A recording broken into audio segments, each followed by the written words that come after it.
Si vous suivez la voile de compétition, le nom de Paprec, premier acteur du recyclage en France, vous est forcément familier. Sponsor depuis 2 décennies de marins engagés dans les plus grandes courses, Paprec est désormais aussi partenaire principal de la Solitaire du Figaro et de la Transat en double Concarneau-Saint-Barthélemy, rebaptisée Transat Paprec, une transat qui va se courir en double mixte. L'entreprise n'investit pas dans la voile par hasard, c'est le fruit d'une tradition familiale. Jean-Luc Petit-Huguenin, le fondateur, découvre la voile sur un First 235. Sébastien, son fils aîné, directeur général du groupe, le convertit à la course, fêtant même ses 40 ans en participant à la Solitaire du Figaro en 2018. Mais si Paprec s'affiche aujourd'hui dans la voile de compétition, ce n'est pas qu'à cause de la passion des patrons, c'est aussi parce que les valeurs de la course font écho à celles du groupe, la ténacité, l'humilité, l'adaptabilité. Des qualités indispensables à terre comme en mer.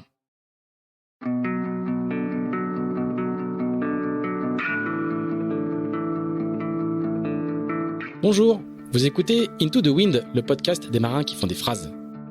Into the Wind est produit par Tip & Shaft, le média des professionnels et des passionnés de voile de compétition.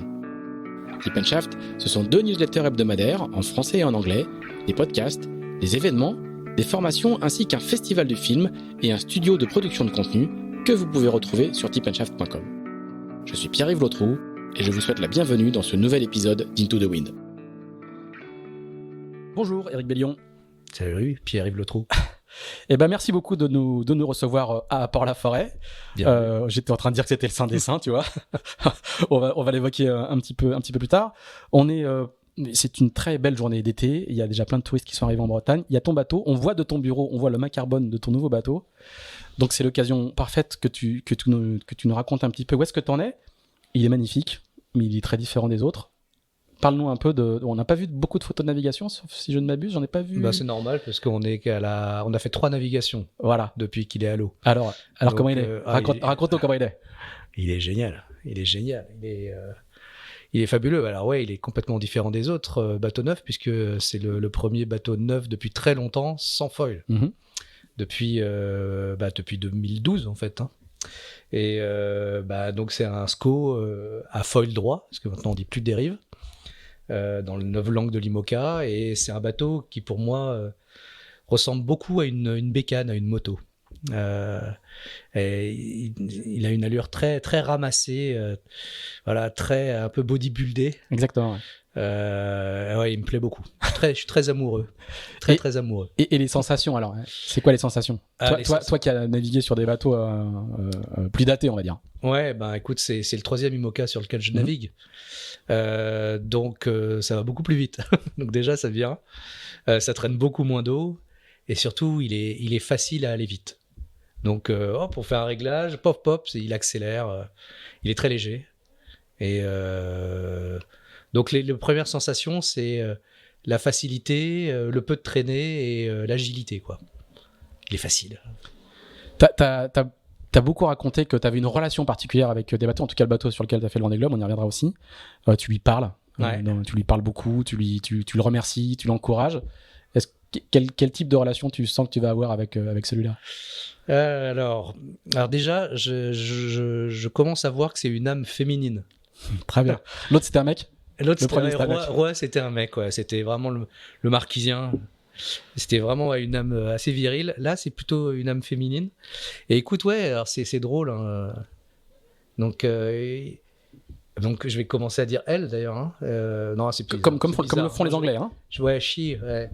Écoute, je vais continuer à dire il, puis on verra plus tard comment je le fais. Mais c'est marrant parce que la vie est arrivée au fur et à mesure dans le chantier. C'est un peu ésotérique, hein, pardon pour les auditeurs. Je sentais, on avait une bâche, tu vois, une bâche qui couvrait pour la peinture, et une bâche en plastique. Elle frémissait dès qu'on ouvrait la porte. Donc déjà, tu avais l'impression que le bateau, il prenait vie avec ce son qui rentrait dans le hangar. Et puis ensuite, on l'a mis à l'eau. Là, il n'était pas vraiment en vie, mais on a mis les premières voiles. Et quand tu mets des voiles, quand il y a un peu d'air dans le port, le bateau, il rue un peu. Il tire sur les amarres. Et là, ça commençait à prendre vie. Et puis là, quand on a envoyé la grand voile, quand le bateau a commencé à partir, ça y est, le bateau s'est réveillé. Donc c'est une jeune femme assez fougueuse, pour l'instant. Je sais pas fougueuse. En tout cas, je sais pas fougueuse. On verra. Pour l'instant, c'est une femme. Très bien. J'irai pas plus loin. J'ai eu ma pensée, mais j'irai pas plus loin. C'est quoi son nom de baptême? Parce que tu as évoqué le nom de baptême de ton bateau du Vendée Globe, qui est un nom marquisien, donc. Est-ce que lui ou elle a un nom de baptême particulier? Elle s'appelle All-in ou Aline en français. D'accord. C'est All-in, le All-in des joueurs de poker. Ah. C'est le tapis. D'accord. Parce que justement, c'est un pari. Et all-in, on est tous dans le pari. Donc voilà, tous dedans. Très bien. Est-ce que tu peux nous raconter rapidement le choix technologique qui est fait avec ce bateau-là, le pari donc, ouais, le pari, c'est un pari qu'on a fait avec Jean Le Cam, de faire pour le Vendée Globe un bateau le plus simple possible, en s'inspirant très largement des performances des classes 40 et des mini. Et en se disant de quoi a-t-on-nous besoin pour être performant sur le Vendée Globe. Et donc on a regardé nos moyens, on a regardé nos équipes, nos façons de faire aussi, et on est arrivé à cette arme absolue, ce bateau qui est notre arme absolue pour nous. Et donc le choix, c'est un bateau qui est léger, c'est des centaines de kilos en moins que les bateaux à foil. Et c'est le pari, c'est que c'est des bateaux qui vont nous permettre de plus naviguer, puisque plus simple. Moins de maintenance, quoi. Moins de maintenance, plus de fiabilité. Et comme on a 2 bateaux identiques, on s'est dit qu'on pouvait aussi parier sur encore plus de fiabilité et de possibilités de naviguer, parce que quand mon bateau est en chantier, je peux naviguer sur le bateau de Jean, et inversement. Et tout ce qu'on va déployer, développer, réparer, eh ben, on le fait sur les 2 bateaux. Donc c'est vraiment une logique de team à 2 bateaux, comme il peut y avoir dans la Coupe de l'Amérique, par exemple, pour prendre un mauvais exemple de solidité, mais c'est cette logique, c'est une logique d'amortissement en fait à 2 bateaux, quoi. Voilà, le bateau coûte nettement moins cher, il est un peu moins polluant aussi, il a consommé moins de carbone aussi. Un impact carbone. Même si ça reste polluant comme un IMOCA, mais c'est un bateau simple, moins cher.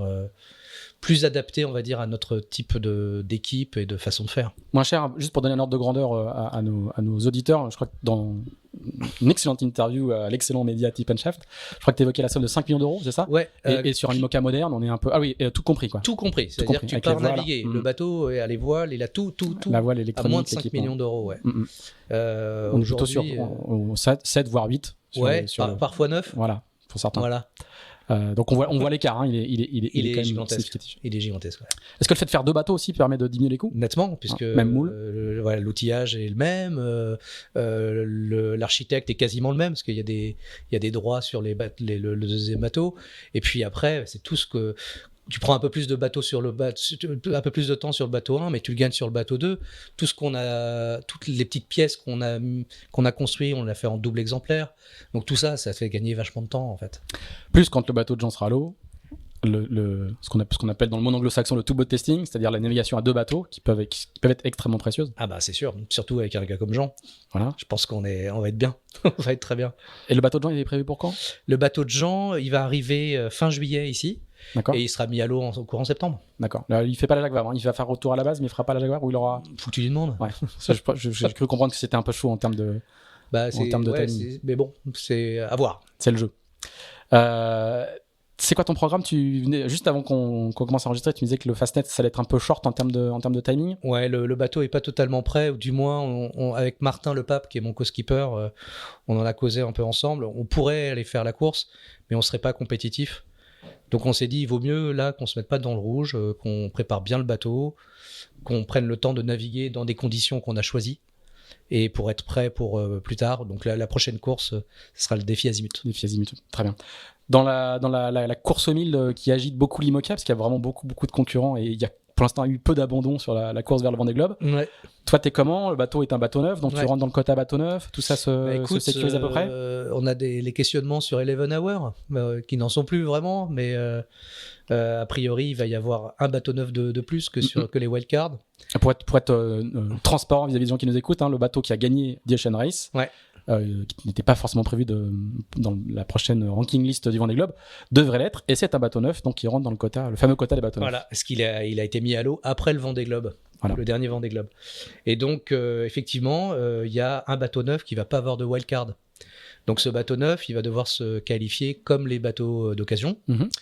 Et donc, moi, dans ce scénario-là, je suis plutôt pas mal, puisque j'ai fait toutes les courses de la saison dernière. Voilà, sur un autre bateau, mais limite compte. Sur Uber, et c'est les points comptent. Donc Ça va, je dors la nuit. Bon, très bien.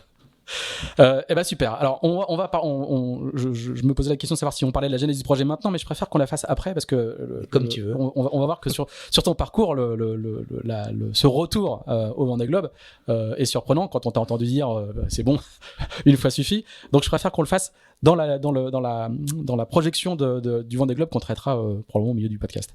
On va faire notre flashback habituel. On va repartir assez loin de la mer, à Versailles, où tu es né et où tu as grandi. Alors c'est quoi la goutte d'eau qui te baptise et qui t'emmène vers le monde maritime? Il y a des parents, il y a de la famille qui t'injecte ça ou alors dans les Yvelines il y a des lacs et tout mais ouais. Alors dans l'histoire familiale il y a eu des marins. Mm-hmm. Et pardon, je te coupe tout de suite d'entrée de jeu, mais il y a des Bélions à Brest. Ouais. C'est la même famille? Alors, ils sont super sympas, les Bélions de Brest. Je les ai rencontrés récemment, mais c'est pas la même famille. D'accord. C'est des gens qui sont propriétaires de plusieurs magasins à Castillage Diffusion. Maintenant, ils ont récupéré leur nom, et maintenant, ça s'appelle le groupe Bélion. D'accord, très bien. Et écoute, j'ai rencontré Antoine et François, qui sont les patrons, qui ont à peu près mon âge. Et vraiment des gens sympas, mais c'est pas la famille, c'est pas les cousins,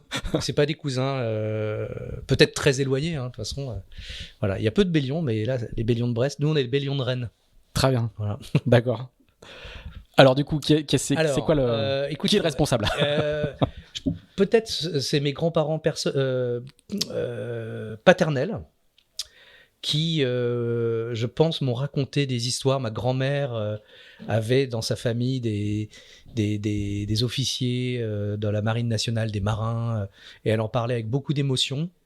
Et je pense que c'est ça. Mais j'ai pas navigué, moi, étant jeune. Tu vois, mes parents se sont essayés, mais mon père, c'était pas trop son truc. Et puis ma mère avait le mal de mer. Donc ils ont acheté un camping-car. Donc on a fait du camping-car quand on était jeunes.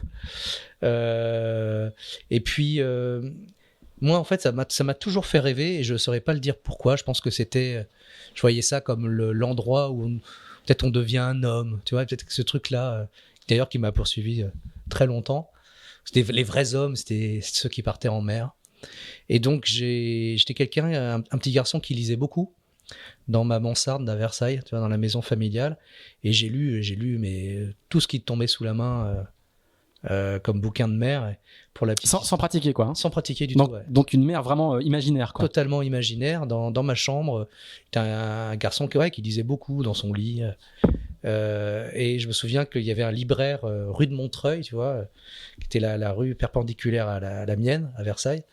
Et le libraire savait plus quoi me donner comme bouquin de mer. Lui-même, il connaissait rien du tout. Et c'est grâce à lui, j'aime bien me rappeler ça, mais c'est grâce à lui que j'ai en fait découvert la littérature tout court, parce que il m'a donné à lire Le Capitaine Fracasse ou le Silence de la mer, parce que dès qu'il y avait un truc avec la mer, il me le donnait. Ouais, même si c'était pas de la littérature maritime pure. C'est sur le théâtre. Donc voilà, mais donc c'est vraiment. Et tu lis quoi? Tu lis les grands classiques de l'époque. Alors t'es né en 1976. Hein. Ouais.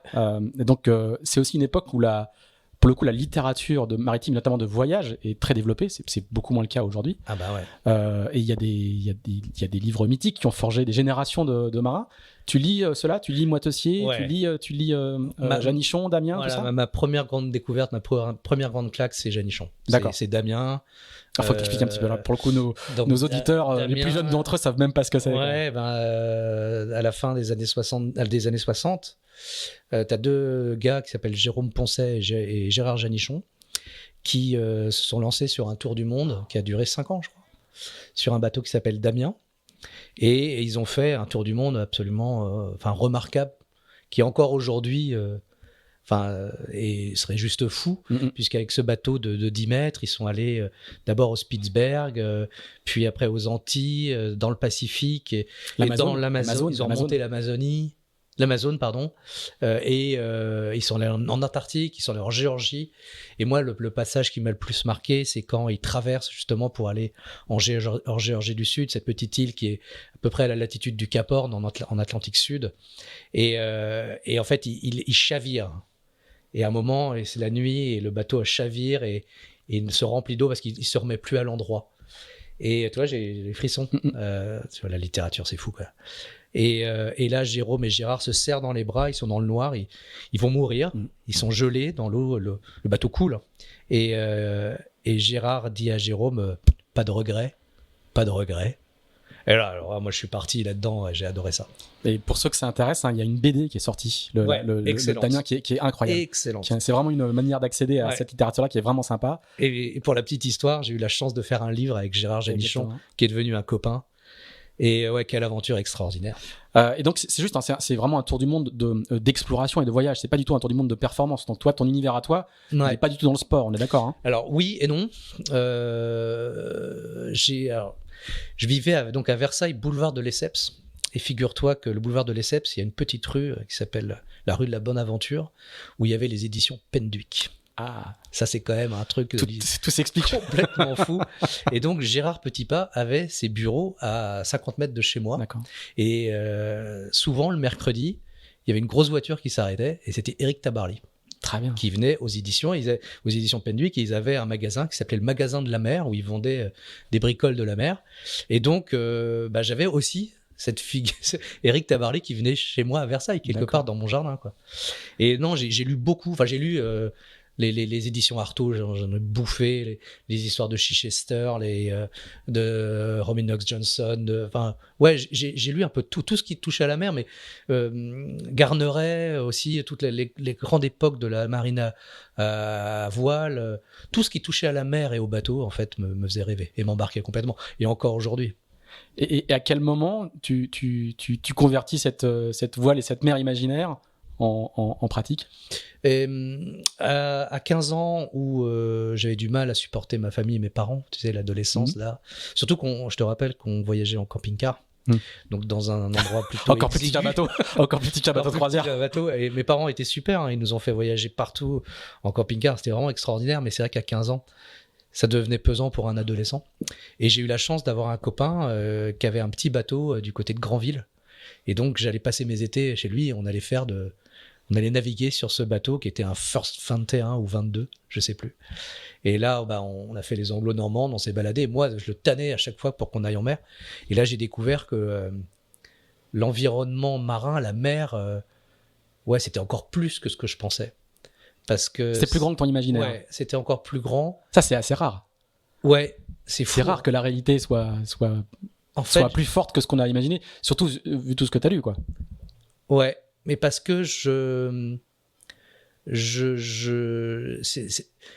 lisais les histoires des autres et tout d'un coup je me retrouvais dans ma propre histoire et donc j'affrontais mes propres peurs, j'avais mes propres victoires et j'ai été jamais déçu. J'ai jamais été déçu même d'une sortie du port de Granville. J'avais toujours quelque chose à apprendre et je revenais avec des étoiles dans les yeux à chaque fois.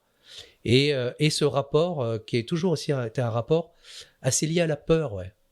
J'allais en mer, pas avec l'esprit que j'allais pas revenir, mais je mettais quelque part ma vie en danger. Et donc, ça la rendait encore plus précieuse et encore plus vivante, tu vois. Et ça, c'était fort. J'avais l'impression de vivre en mer, quoi. Et tu sens qu'elle va prendre une place centrale dans ta vie ou c'est des escapades d'été où tu sens que tu vas pouvoir faire quelque chose de plus qu'une pratique de loisir? Ouais, en fait, non, je le sens pas. Je pense effectivement que ça va rester à la navigation, comme ça, pour me faire plaisir. J'ai pas de plan. Et moi, je viens d'une famille où... ou de rêve, quoi, tu vois ce que je veux dire? Ouais, ça peut être un plan Mais en fait, dans ma famille, on rêve pas de faire un tour du monde à la voile. On rêve pas de devenir coureur. On rêve même pas de devenir océanographe, tu vois. Y a pas ce genre d'imagination chez moi.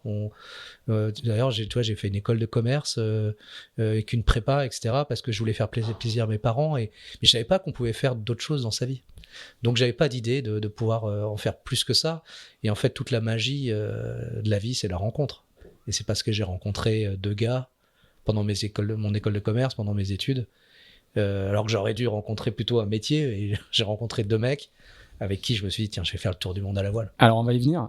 Juste cette adolescence et les années jusqu'au bac, jusqu'en terminale, il y a pas de... c'est juste de la pratique de loisirs, donc du coup, rien de plus. Ouais, la pratique festive, tu vois. On part en mer, on va à Jersey, on va boire des coups, c'est ça. on revient, on rate la porte, c'est Noël, on chante des chansons de Noël parce qu'on a raté de la porte, c'est le 24 décembre, on va se faire engueuler. Que des histoires comme ça, génial.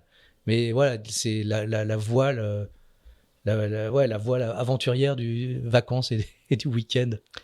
Alors, donc, comme tu le disais, tu es plutôt bon élève. Hein, tu vas faire une prépa au lycée Hoche, à Versailles, qui était un grand lycée. Ouais. Et tu vas passer des concours, tu vas faire le Lyon, qui est aussi une très bonne école de commerce. Donc là, tu es plutôt sur une voie royale, hein, effectivement, celle du bon élève, même s'il est besogneux, celle du bon élève. Du coup, à quel moment ça dérape? Mais très vite. Très, très vite. Quasiment immédiatement. Donc là, on est au début, on est à la fin des années 90. Ouais, on est en 96, en 97 peut-être. 97, tu rentres à Lyon, ouais. 97. Donc là, tes projets au départ, théoriquement, c'est d'aller faire du marketing, ou devenir directeur commercial, ou du contrôle de gestion. Monter ma boîte. Ou monter ta boîte. Mes parents sont entrepreneurs eux-mêmes, donc je me dis pourquoi pas devenir entrepreneur moi-même. Et ouais, mais quasiment la première ou la deuxième soirée d'école, tu vois. Oui. Quasiment peut-être, je pense, au week-end d'intégration, au bizutage, parce qu'à l'époque, il y avait des bizutages dans les écoles. J'ai rencontré Brice d'abord et Hervé après. Et Brice. C'est Brice Monégier, hein, c'est Brice ça Monégier. Et Hervé Olagne. Et Hervé Olagne, exactement. On va donner leur nom parce qu'ils bien renseigné, ouais. Deux mecs absolument géniaux, avec qui je suis encore en contact, c'est mes frangins. Hein. Et en fait, c'est toute la force de Brice d'abord qui est la locomotive de ce projet qui s'appelle Kifwin. Et donc, comme tu imagines une soirée d'école de commerce, donc on boit et on va se coucher très tôt le matin. Et quand le soleil s'est bien levé et qu'on va peut-être aller se coucher, on se dit ce tour, on va le faire. Parce que toute la soirée, on n'a parlé que d'une chose, c'est de faire le tour du monde à la voile. Mais pourquoi ? Parce que en fait t'as ça en toi qui a mûri déjà. Parce que Damien, parce que moi Tessier, parce que dans ma tête de lecteur romantique, le tour du monde à la voile, c'est le truc le plus dingue qui puisse être fait. Mais je pouvais pas y penser sans rencontrer un Brice, tu vois, qui lui, tu vois, son grand-père a voyagé, il vient d'une famille complètement différente de la mienne, et qui pour lui c'est possible. Et lui va en fait m'embarquer dans ce truc-là, et je vais me dire ouais, c'est possible. Et comme quoi, il faut se méfier des rencontres dans la vie, hein, parce que et il y a eu, tu vois, énormément dans cette aventure, parce qu'on a quasiment dès le lendemain ou le surlendemain, on commençait nos premières réunions pour essayer de trouver des sponsors, trouver un bateau. Ah ouais. Ça commençait très vite, très vite. Et le concept au départ, c'est juste un tour du monde, quoi. En fait, ce qui est pas mal, très hein. clairement, c'est d'aller sur les traces de Damien. Hein. Ouais. Il faut aller au Cap Horn, il faut trouver notre bateau, il faut le retaper. On s'en fout si c'est un bateau pourri, il faut que ce soit même un petit bateau, et on veut être des va-nu-pieds. C'est Damien 30 ans après, quoi. Ouais. On marche carrément sur leurs traces. Et lui, Brice, il a la même culture, il a lu les mêmes livres que toi. Il a lu les mêmes livres. Okay. Il a lu les mêmes livres. Il a pas pourri la librairie de la rue de Montreuil. Lui, c'est Gibert à Paris, parce que c'est un Parisien. Et lui, sa chambre est remplie de bouquins, les mêmes que le mien. Ce qui est étonnant, ce qu'il faut peut-être raconter aux gens qui nous écoutent, c'est que ce trip littéraire-là, il est plutôt de la génération précédente, quoi. Hein. Ah ouais, c'est plutôt. Moi, j'ai lu ces livres-là aussi, mais c'est mon père qui les avait achetés. Ouais, mais écoute, quand on est sur la mer après, on est les premiers jeunes à revenir sur l'eau. C'est ça. Il y a l'époque où on est dans ce trip-là, il y a que des retraités et quelques familles nombreuses, tu vois, de gens qui un peu sur le berlu qui se barrent. Il n'y a pas de jeunes qui partent autour du monde. Depuis, heureusement, on croise beaucoup plus de jeunes maintenant. Exactement. Mais et c'est pour ça que dans notre histoire, on va être accueillis par plein de gens. Plein de gens vont nous prendre sous leur aile parce que c'est les seuls jeunes qui connaissent, qui ont les mêmes idées qu'eux. Parce qu'effectivement, ceux qui ont été bercés par Damien, par moi Tessier, c'est la génération d'avant. 30 ans de plus que nous, 20 ans. Ça. Et alors, du coup, concrètement, ça se passe comment ? Vous êtes en école de commerce, il faut suivre les cours, il faut faire des stages. On s'organise. C'est un projet lointain ou c'est un projet qui est daté ou vous avez fixé une date ? On sait qu'on doit bosser un peu après l'école pour se payer un bateau. Donc on a prévu de le faire 2 ans après la sortie de l'école. Donc qu'est-ce qu'on va faire pendant l'école ? On suit nos cours, on se diplôme, etc.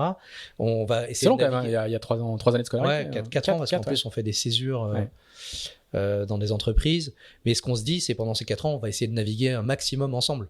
Donc moi je vais chercher des sponsors, on fait la course croisière EDEC, tu vois, parce qu'on n'a pas beaucoup d'imagination, on fait ce que font les autres et puis on adore ça. Et donc on se fait des trips, on est à Lyon, on a une petite R5 et on monte. Alors, j'adore, ça fait vraiment les anciens, tu vois. On fait toute la route pour pas payer les péages, on passe par les petites routes, et le week-end, on va naviguer à la Trinité-sur-Mer. Ah ouais. Et on adore ça, tu vois. À 5 Ah, moi, j'ai beaucoup fait dans depuis une Paris, R5. quoi. Tu vois, c'était déjà une épopée vers de Lyon. De Lyon, c'est complexe, ça. Surtout en évitant les péages, quoi. Et puis là, pareil, on dort dans la caisse, on dort dans les bateaux. Aussi avec Brice, on commence à faire le tour des ports en étant à la recherche de l'épave à vendre, ou de l'épave à donner plutôt. Donc on va traîner dans tous les ports, on essaie de regarder les bateaux qui sont à l'abandon et essayer de soudoyer des gens à la capitainerie pour avoir un numéro de téléphone du propriétaire ou de la veuve, tu vois. Bon, on n'obtient jamais rien, mais on dort dans la voiture et puis on se fait un trip de toutes les marinas possibles et on se dit quand même, merde, il y a quand même plein de bateaux qui sortent jamais, pourquoi on n'en a pas un, nous? Et puis, écoute, on va être diplômés, on décide d'habiter ensemble, donc on prend un appart, alors, pas déconner, près du port de l'Arsenal à Paris, on travaille tous les trois à Paris. Donc là, par contre, vous êtes tous les trois costard cravate dans une boîte. Vous avez des métiers normaux. Ouais, moi je travaille pour une société de conseil en nouvelles technologies, Devoteam. Qui quand même a été sponsor du défi français pour la coupe. Voilà, j'y étais, donc j'ai pu voir la coupe grâce à Devoteam. Brice travaille pour Péchinet et Hervé pour Aviva. Ouais. Et le soir, on se retrouve. Même pas des startups, quoi. Non, pas des startups. Pas des startups. Et écoute, et puis le soir, Brice trouve un bateau à Newport. En Belgique, hein. Newport en Belgique. À Newport, pas Newport. Alors, une histoire assez géniale parce que donc c'est vraiment un bateau pourri. Hein. Le bateau, il y a 1 mètre, 1,20 m d'eau dans les fonds. Et il s'appelle Meublena Théo, il est la propriété de monsieur Théo, qui est devenu un peu trop fort, tu vois ce que je veux dire. Il n'arrive plus à rentrer concrètement dans son bateau, donc il s'en débarrasse. Et le bateau est pourri. On est pourri jusqu'à la moelle, donc on ramène le bateau par la Seine à Conflans-Sainte-Honorine. Ah oui. Voilà. Et le week-end. C'est le trip années 70, ça aussi. Totalement. On se retrouve dans un petit chantier où il y a plein d'autres bateaux en ferrociment, en ferrociment, en acier, et on débarque sous les yeux un peu ébahis, justement des vieux qui retapent des bateaux, souvent depuis toujours. Hein, parce qu'on croise pas mal de gens qui ont dans l'esprit de construire un bateau pour partir, mais qui partiront jamais. Et nous, on arrive avec notre bateau pourri. Ils sont quand même nombreux à nous dire, mais il faut pas mettre d'énergie là-dedans, les gars. Le bateau, il est pourri. Et certes, il était pourri. Enfin, il fallait vraiment pas faire ça. Mais nous, on s'en fout. C'est notre bateau. Et en fait, on va faire le travail que certaines personnes mettent 10, 15 ans. Nous, on va le faire en 9 mois. En 9 mois, le soir, après le boulot, tous les week-ends, on dort sous le bateau. Mais été comme hiver. Hein, et on retape le bateau. Et on n'a aucune connaissance de quoi que ce soit. Ouais. Donc, en gros, sur les 9 mois, on met 6 mois à le détruire, tu vois. Et on met 3 mois à le reconstruire. N'importe quoi. Alors, il y a plein de gens qui nous aident. Il y a la société Sicommun qui nous donne du polyester. Il y a une société, j'ai oublié le nom, qui nous donne du bois, etc. On est super aidés. Il y a des gens extraordinaires qui viennent nous aider. Mais on ne sait pas faire. Tu vois, l'époxy, maintenant, on est tous devenus... complètement intolérant à l'époxy, la brise dès qu'il touche un anti-fouling avec l'époxy, il a une gueule de boxeur parce que on a travaillé à l'époxy sans gants, sans rien, en slip. Enfin, c'est n'importe quoi. À mettre le feu plusieurs fois dans le bateau parce que on faisait des mélanges, mais enfin c'était n'importe quoi. Et on se retrouve sur la Seine pour repartir avec notre bateau. On se dit, pendant que la péniche qui s'appelait le Jaguar nous remorque, nous on va continuer à finir le bateau parce que on doit mater à Tancarville, mais le bateau n'a pas de cadène, n'a pas de plexiglas, quasiment pas de safran. Enfin, le bateau n'est absolument pas fini. Et là, rentre dans l'aventure un gars qui s'appelle Marc Pinta, un grand constructeur de bateaux, chantier de La Rochelle, voilà, qui est un cousin de Brice. Et qui arrête tout, il nous arrête à Tancarville, il y a un camion qui nous attend. Et il nous dit stop les gars, vous allez vous tuer. Parce qu'au lieu de bricoler, évidemment, on s'est écroulé de fatigue dans le bateau. Et on met le bateau sur un camion. Il vous sauve en fait. Il nous sauve. Ouais, on allait au casse-pipe. En plus, on avait un rendez-vous parce qu'on a monté tout un projet avec des jeunes adultes infirmes moteurs cérébraux. Et donc, Oui, voilà, parce que c'est pas juste un tour du monde pour le plaisir, quoi. Non. Bah là, justement, il y a. Donc, juste pour terminer l'histoire, donc on va finir le bateau sous Chez les Marc conseils de Marc, dans le chantier de Marc, à La Rochelle. Et heureusement qu'il a été là, parce que sans lui, on serait jamais parti. Jamais.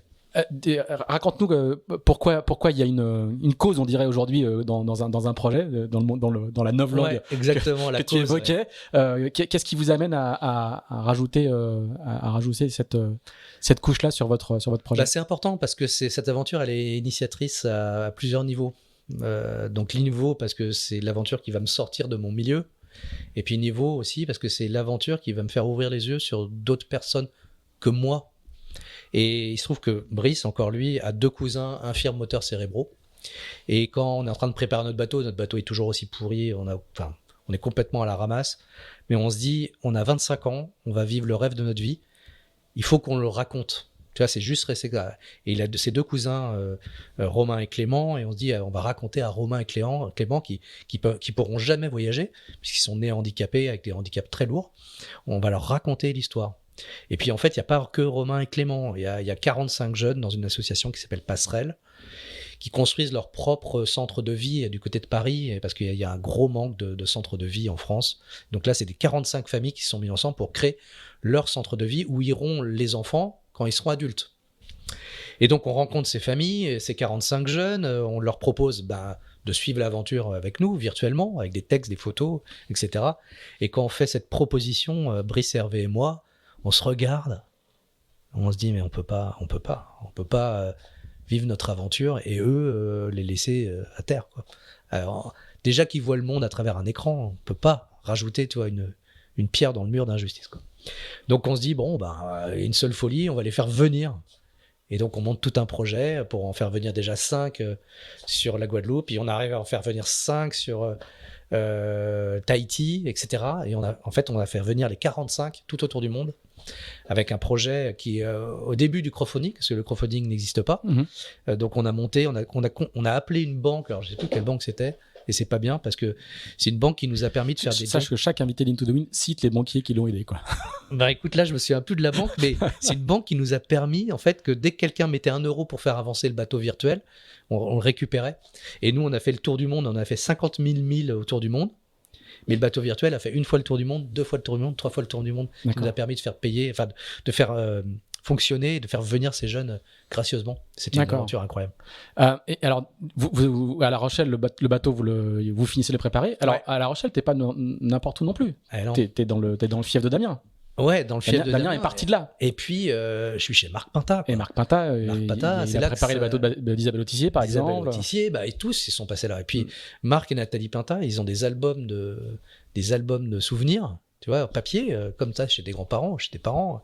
Et puis là, t'as Philippe Poupon, Titon Lamazou, t'as toutes nos idoles, quoi, qui sont là, et puis qui passent dîner à la maison, parce qu'on vit chez les Pinta. Tant qu'à faire. Ouais. Et puis, donc, on a toutes ces histoires qui nous font rêver. T'as Solune qui est armé en même temps que nous, tu vois, juste à côté. Donc on est dans cet univers de la course au large. Et qu'on regarde, ça, à la fois ça nous fait rêver et en même temps on trouve ça démesuré. Oui, c'est l'antithèse. Votre projet, c'est l'antithèse de ça. Complètement. Nous, on y va avec à part peut-être la recherche de financement, mais qui est... Ouais, mais ça coûte quasiment rien, c'est des clopinettes. Et on cultive vraiment le coup d'être vraiment des va-nu-pieds, quoi. Donc on s'habille n'importe comment, enfin on joue le truc des va-nu-pieds de ponton à fond. Mais effectivement, c'est chez Pinta, moi je commence à ouvrir des grands yeux et ça me fait rêver, quoi. Ça me fait rêver, je vois puis je commence à... C'est vrai que j'ai toujours regardé le Vendée Globe avec des grands yeux, mais là c'est vrai que je touche un peu du doigt ce que c'est. Et je trouve ça extraordinaire. Et t'as jamais fait de compétition de ta vie? Jamais. Jamais d'interligue, d'opti. À part des entraînements à la Trinité et la course croisière. Et les decks. Voilà. Ce qui effectivement est encore un peu léger à ce moment-là. Un petit peu. Donc vous allez partir faire un trajet. Raconte-nous rapidement le parcours que vous faites. Écoute, ça dure 3 ans, hein, c'est ça? Ça dure 3 ans, 2 ans et 9 mois. Écoute, on part par la route des Alizés. Donc au début, on a peur de traverser le golfe de Gascogne. Puis très vite, on va se retrouver à traverser l'Atlantique. Donc à chaque fois, on se fait des tatouages, alors pas tatouages concrets, même si les tatouages concrets arriveront après à Tahiti, mais on commence à allonger la foulée, tu vois. Et c'est des aventures extraordinaires, t'imagines, un petit Versaillais qui sort d'école de commerce, qui vit sur un bateau qui n'a pas de clé, on n'a rien dans les poches, à part le confort d'une assurance rapatriement, une carte bleue, c'est quand même assez extraordinaire. Mais le monde est là, et moi je dis oui à tout. Donc c'est une aventure extraordinaire. On double Panama. Et là aussi, tu vois, on rentre à chaque fois, il y a une phase supérieure. Quand tu passes Panama, tu sais que dans un voyage qui durera beaucoup plus longtemps, parce que là, les distances sont beaucoup plus longues. Et puis, vous allez à Tahiti après ? On va à Tahiti. Alors, je te passe les problèmes d'énergie. On a tous les problèmes possibles et imaginables sur ces bateaux, mais à chaque fois, on arrive tous les trois à aller de l'avant. On va jusqu'en Nouvelle-Calédonie. On fait encore une escale avec les jeunes. Et puis, en Nouvelle-Calédonie, là, on rentre dans la partie aventure de notre projet, parce que l'idée, c'est pas de continuer de pousser par les Alizés, c'est de faire demi-tour, direction la Nouvelle-Zélande, et puis là, traverser le Pacifique Sud. Donc en Nouvelle-Calédonie, on a rencontré la Marine nationale et la Jeanne d'Arc dans une soirée épique à Cartagena de India, en Colombie. Et la Marine nationale, on a rencontré des gens qui nous ont dit on va vous aider, coûte que coûte. Et donc en Nouvelle-Calédonie, là, la Marine nationale nous aide à armer notre bateau pour les mers du Sud. Donc le bateau était encore bien pourri, mais là il l'est un peu moins. Et puis on arrive à Viaduc-Bassin, donc à Auckland. Le port d'Auckland, ouais. Donc la Mecque de la Coupe de l'Amérique à l'époque. Et là on rencontre Yvon Fauconnier, qui est sur Darwin Sound, sur son bateau. Et là, il reçoit un coup de fil de Philippe Poupon et de Thomas Coste, donc des grands marins aussi, qui nous ont filé des coups de main ou qui nous parrainent d'une façon ou d'une autre, avec Florence Artaud aussi. Et en fait, il lui file la patate chaude et ils disent donc là, il y a nos 3 gars là, de Kifouine et ils veulent traverser le Pacifique Sud. Va voir le bateau, dis-nous ce que t'en penses. Donc Yvon vient, mandaté, on le sait pas encore, et il les appelle en disant donc là, c'est n'importe ça va pas le faire. Ça va pas le faire du tout. Et il voit très bien qu'on ira jusqu'au bout, nous. Donc il a qu'une seule solution, c'est de nous aider à remettre le mât droit, parce que le mât est en S total, nous faire en vitesse des voiles tempête, donc parce qu'on n'a rien, faire en sorte que le bateau soit un peu plus étanche, parce qu'on coule quasiment tous les jours. Et une fois qu'on est à peu près prêt, on part sur le Pacifique. À l'époque, on est le plus petit bateau à faire cette traversée. Après, il y a Alessandro Di Benedetto qui va venir. Formini, ouais. Et incroyable aventure d'ailleurs. Et nous, on est le plus petit bateau. Et pour te dire aussi, j'ai pas parlé de bateau, du Kifouine, c'est 8 mètres, 8 tonnes. Ça marche au près. Pourquoi 8 mètres, 8 tonnes ? Parce que le bateau est très épais, il est en polyester, mais surtout, il est en lest, clous de chemin de fer et galets. Tout ça nappé par une bonne dose de ciment pour tenir le lest. Donc le bateau, c'est vraiment un bateau de hippie qui gîte sur bâbord tout le temps. Et le mât, tu peux pas le porter à 6 personnes. Il faut être 7 ou 8. Donc c'est une catastrophe, ce bateau. On traverse le Pacifique. C'est l'aventure de notre vie. Et vous vous arrêtez au Chili ou vous faites le Cap Horn direct ? Justement, Yvon nous interdit. Il nous dit, je veux bien vous filer un coup de main, mais je vous interdis d'aller au Cap Horn direct. Vous arrivez à Chiloé et vous faites les canaux. Donc Chiloé, c'est l'une des îles au nord du Cap Horn, de la Patagonie, quoi. Ouais. C'est le début des canaux de Patagonie. Et si tu veux, quand on se lance dans cette aventure, moi, je passe mes coups de fil à Auckland, j'appelle ma famille et je me dis, c'est peut-être la dernière fois que je leur parle. Ah ouais. Et on est tous les trois, on est comme ça, on dit, c'est peut-être la dernière fois. Parce qu'on part dans cette aventure-là, on a un mini-M à l'époque qui nous permet d'avoir des connexions satellites, qui nous a été offert par un sponsor. Mais on sait très bien qu'il y a 3 semaines, 1 mois où on n'aura pas de communication. Mais qu'est-ce qui vous motive si c'est si risqué que ça ? L'aventure, juste ? C'est l'aventure. C'est Damien. Et donc, on traverse. Le bateau coule tous les jours. Tous les jours, on sort des seaux d'eau du bateau. Il y a les fuites d'eau grosses comme le poing qui nous coulent dessus. Plusieurs fois, le bateau est couché. Plusieurs fois, moi, je me retrouve... le bateau sous l'eau, moi dans l'eau, parce que le bateau n'est pas du tout rapide, donc on se fait rattraper par toutes les déferlantes, et puis on peut rien fuir. Donc en fait, on se tape absolument tous les coups de vent, et Yvon regarde les fichiers avec son bateau. On va se croiser sur le Pacifique, Et ils vous accompagnent en fait. Bah, en fait, il nous croise. Mais Ouais. bon, lui, il a un bateau de 22 mètres. Nous, enfin, il nous dépasse. Il est basé nous là-bas, maintenant, dépose. c'est ça. Hein. Bah, il faisait Très ça, souvent, en fait, il faisait du charter sur ouais, ce c'est ça. bateau-là. Maintenant, il a arrêté. Et puis, écoute, avec une énième panne de moteur, on arrive à Chiloé. Donc vous respectez le contrat. Voilà, à chaque fois, on se fait remorquer. À chaque fois, la fin de notre traversée, on se fait remorquer parce qu'on n'a plus d'énergie, plus de moteur. Et donc, on chope un pêcheur dans l'entrée de Chiloé qui nous amène et qui nous fait rentrer dans le 25 décembre ou le 24 décembre. On arrive à Chiloé. Et là, on fait une énorme fête, la fête des survivants. Et surtout, moi, dans cette traversée, il s'est passé quelque chose de très fort. C'est que au moment vraiment le plus dur, où on n'avait plus de connexion, où vraiment c'est les mers du Sud, hein, donc c'est un temps plombé.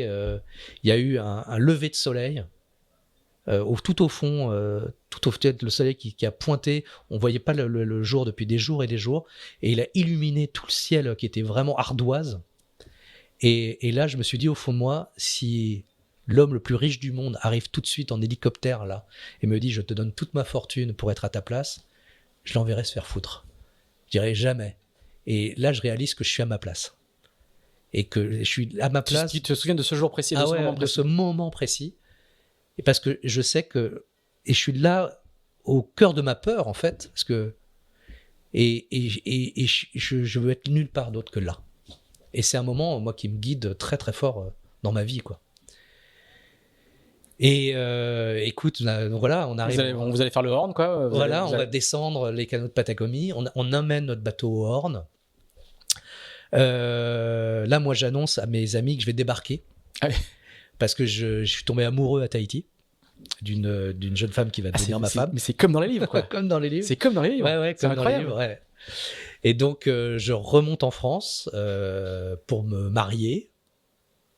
Je les rejoins après en Afrique du Sud. Je vais faire des petits bouts avec eux, mais Hervé et Brice vont terminer seuls le tour. Et moi, à ce moment-là, je me lance dans l'autre aventure, la prochaine. Alors, juste pour terminer sur ce projet qui est le voyage initiatique, hein, Ouais. Vraiment. C'est un roman en fait. Hein. Je veux dire, Ouais. ça... Et encore, je t'ai rien raconté. Non, j'imagine bien. Il y a que- des livres. Hein, enfin, Ouais. On n'a rien raconté trop. On a été très sages. Pour ceux qui veulent suivre un petit peu l'histoire, vous avez été célébré comme les nouveaux Damiens. Vous avez fait la une de Voiles et Voiliers. Ouais. C'était un voyage assez rare à l'époque. Et puis, je pense que ça a aussi, notamment chez mes confrères de Voiles et Voiliers, en particulier Didier Ravon, je pense que ça lui a rappelé des souvenirs à lui, à mon avis, parce qu'il vous a beaucoup suivi. Et je me souviens encore de cette couverture. C'était incroyable, quoi. Et puis, vous avez été aussi parrainé par plein de gens prestigieux. On sent que le projet avait eu de l'écho. Ouais. Et probablement pour tous leurs souvenirs à eux et leur lecture à eux aussi. Enfin, voilà, juste pour bien comprendre que ça avait résonné un peu au-delà de votre cercle privé. On m'en parle encore beaucoup. Voilà, Il y a beaucoup de gens qui viennent me voir en disant j'ai le livre de Kifouine. Voilà, exactement. Ouais. Donc il y a des livres si vous voulez les voir. Mais toi, ce voyage-là, qu'est-ce qui déclenche chez toi? Tu te dis bon bah là c'est bon. Consultant, ça va pas être ma vie. Quand tu dis j'ai trouvé ma place, ça veut dire que derrière, tu sais que tu vas mettre en œuvre les moyens de rester à cette place-là, ou c'est juste un petit moment fugace? Bah, ça serait te mentir que de dire oui, je suis arrivé, je sais que la vie serait plus. Oui, t'es pas obligé de faire une rétro-justification. Ouais, non, mais il y a eu il y a eu des méandres de pensée qui sont passés par là et effectivement, en rentrant, je me dis bon, je sais que je peux tout faire si je m'en donne les moyens. Ça déjà, tu vois, quand dans la vie t'as ce cadeau-là, tu te dis ça. Que je veux vivre proche de l'élément marin, pas concrètement, mais je veux m'approcher de ça. Et il y a des choses que je sais faire. Je suis capable de monter un projet, je suis capable de lever de l'argent, même si c'était rien à l'époque, tu vois, par rapport au montant de nos IMOCA et de nos projets aujourd'hui. Mais tu vois, c'était quand même des dizaines et des dizaines de milliers d'euros. Pour des jeunes, c'était pas évident. Il faut bien commencer. Hein, ouais, carrément. Et donc, écoute, je me dis qu'il faut aller plus loin. Et surtout, moi, j'ai rencontré dans cette aventure des personnes handicapées. J'ai rencontré des gens, certaines personnes qui peuvent bosser, et c'est des gens qui bossent pas. Et ça, je m'interroge, tu vois. Je m'interroge. Il y a un truc encore plus profond que je découvrirai plus tard, c'est que ça touche quelque chose d'intimement fort en moi. C'est que moi, j'ai un père qui est bègue. Alors, tu le verras jamais parce qu'il contrôle tout à fait son truc, mais étant petit, j'étais très marqué par ce qu'il me racontait du regard des autres. Et donc, mettre quelqu'un dans une case et dire cette personne, parce que visuellement ça colle pas, cette personne est incapable, pour moi, c'est insupportable. Et donc, je vais me lancer vraiment à corps perdu dans le projet suivant, qui est le défi intégration. Parce que c'est une cause plus forte que moi. Je veux prouver que des personnes handicapées peuvent faire des choses incroyables et que mieux qu'en travaillant avec elles, en ayant cette mixité, on peut faire quelque chose que jamais personne n'a fait. Et donc, j'ai ce cap-là assez rapidement en tête quand je rentre en France. Je te passerai les détours propres à Éric Bellion, qui me prend beaucoup la tête dans tout ce que je fais pour savoir si je suis sur le bon chemin. Enfin, je m'interroge énormément. Et là, mais quand j'ai ce projet-là, donc je me mets à fond là-dedans. Donc ça consiste à monter un équipage mixte. Sportif, handi et valide. Voilà, c'est ça. Et à faire un record entre Lorient et l'île Maurice. Ça s'appelait l'Odyssée des épices à l'époque. Port-Louis. Donc Port-Louis, Lorient et Port-Louis, capitale de l'île Maurice. C'était un record que personne n'avait tenté, donc c'était pratique. Il existait depuis 5-6 ans et personne ne l'avait tenté. Et nous, l'idée, c'était d'être le premier équipage au monde handi valide à détenir un record mondial. Là, tu dis nous, tu es toujours avec tes camarades de jeu ou vous avez vos chemins se sont séparés? On s'est séparés après 5 ans de vie commune. Vraiment commune. Ouais. Entre la coloc et le bateau. On vivait vraiment ensemble. On faisait flipper les gens parce qu'à la fin, on se parlait plus, mais on se comprenait sans se parler. Ouais. On était vraiment devenu un vieux trio. Des jumeaux, quoi. On était devenus des triplés plutôt. Ouais, des triplés, ouais. Et écoute, on s'est séparés. C'était assez fort ces séparations. Moi, vers cette aventure-là, et puis mon histoire de couple de l'époque. Et puis eux, en fait, ont décidé d'acheter un bateau, un Challenge 67, je crois, qui s'appelle Peau d'Orange, pour aller faire du charter dans le Grand Sud. Voilà, et plus poursuivre le Damien, mais pour poursuivre Jérôme Poncet. Ouais, c'est ça. Qui vit toujours au Malouine. Voilà, qui est sur l'île de Beaver. Brice et Jérôme sont devenus assez proches, je crois. Et voilà, eux, ils ont continué encore ensemble. Ouais. Puis après, Brice a continué tout seul. Et Hervé s'est lancé dans une aventure plus familiale. Exactement. Et pour la petite anecdote, la femme d'Hervé est la chef de projet d'Initiative Cœur. Et voilà, Caroline. Exactement. Alors rapidement, comment se déroule ce nouveau projet? Donc il faut concevoir un bateau, recruter un équipage, donc il y a un peu de job. Alors il y a un job énorme. Donc il faut déjà monter avec une personne handicapée, parce que je vais pas le monter tout seul. Donc je trouve un mec génial que j'ai rencontré au salon nautique. Je lui ai fait visiter mon bateau. Tu sais, on avait une petite passerelle au salon, donc on a été invité au salon nautique pour montrer Kifwin, et on a loué une passerelle Kiloutou, tu vois, pour aller réparer les choses en hauteur, parce qu'il n'était pas question que des personnes handicapées puissent pas visiter notre bateau. Et donc je vois ce gars-là en fauteuil qui s'est gouré d'endroits, qui s'appelle Laurent Marzec, qui allait voir les kayaks, et en fait il y a un gars dans le salon qui lui a dit, là il y a des tarés avec plein de fauteuils, parce qu'il y avait plein de gens en fauteuil qui venaient nous voir, tu devrais aller voir puisque tu es handicapé vraisemblablement. Et Laurent vient voir le bateau.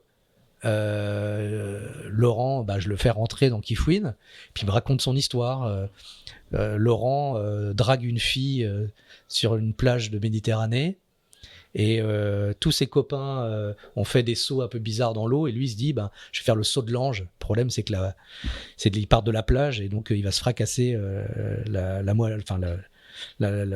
dos dans l'eau, il va devenir tétraplégique, et dans son hôpital où il va réapprendre à servir de son corps, il y a un poster des Pyrénées, et il se dit quand j'irai mieux, j'irai traverser les Pyrénées d'est en ouest, et quand arrivé à l'océan Atlantique, je mourrai d'épuisement. C'était son trip de romantique, donc un romantique qui rencontre un autre romantique, ils sont faits forcément pour s'entendre. Et donc je me dis, mais ce gars-là, il faut absolument que je fasse quelque chose avec lui. Est-ce qu'il a fait cette aventure? Il a traversé les Pyrénées avec un vélo à traction manuelle, et il n'est pas mort après, il vit encore, il a fondé une famille. Et donc avec Laurent, je décide de monter tout ce projet. Donc on va chercher des sous ensemble, on se remet dans un mode trouver des sous. Au début c'est très galère, on trouve rien du tout. S'il y a le Crédit Agricole qui nous aide un peu, qui nous donne 15 000 euros. Un nom de banque. Voilà. J'adore le Crédit Agricole. C'est ma banque. Et puis, écoute, on tombe sur un gars qui va être là jusqu'à maintenant. Et comme quoi, encore, il faut se méfier des rencontres. On rencontre un gars qui s'appelle Gonzague de Blinière, qui nous rencontre avec Laurent, qui voit le projet. Nous, on le rencontre, on se dit, si on n'arrive pas à trouver de l'argent... C'est un chef d'entreprise, ouais, c'est un banquier Mmh. qui a monté une société d'investissement. C'est quelqu'un qui a des... C'est vraiment un investisseur. Mmh.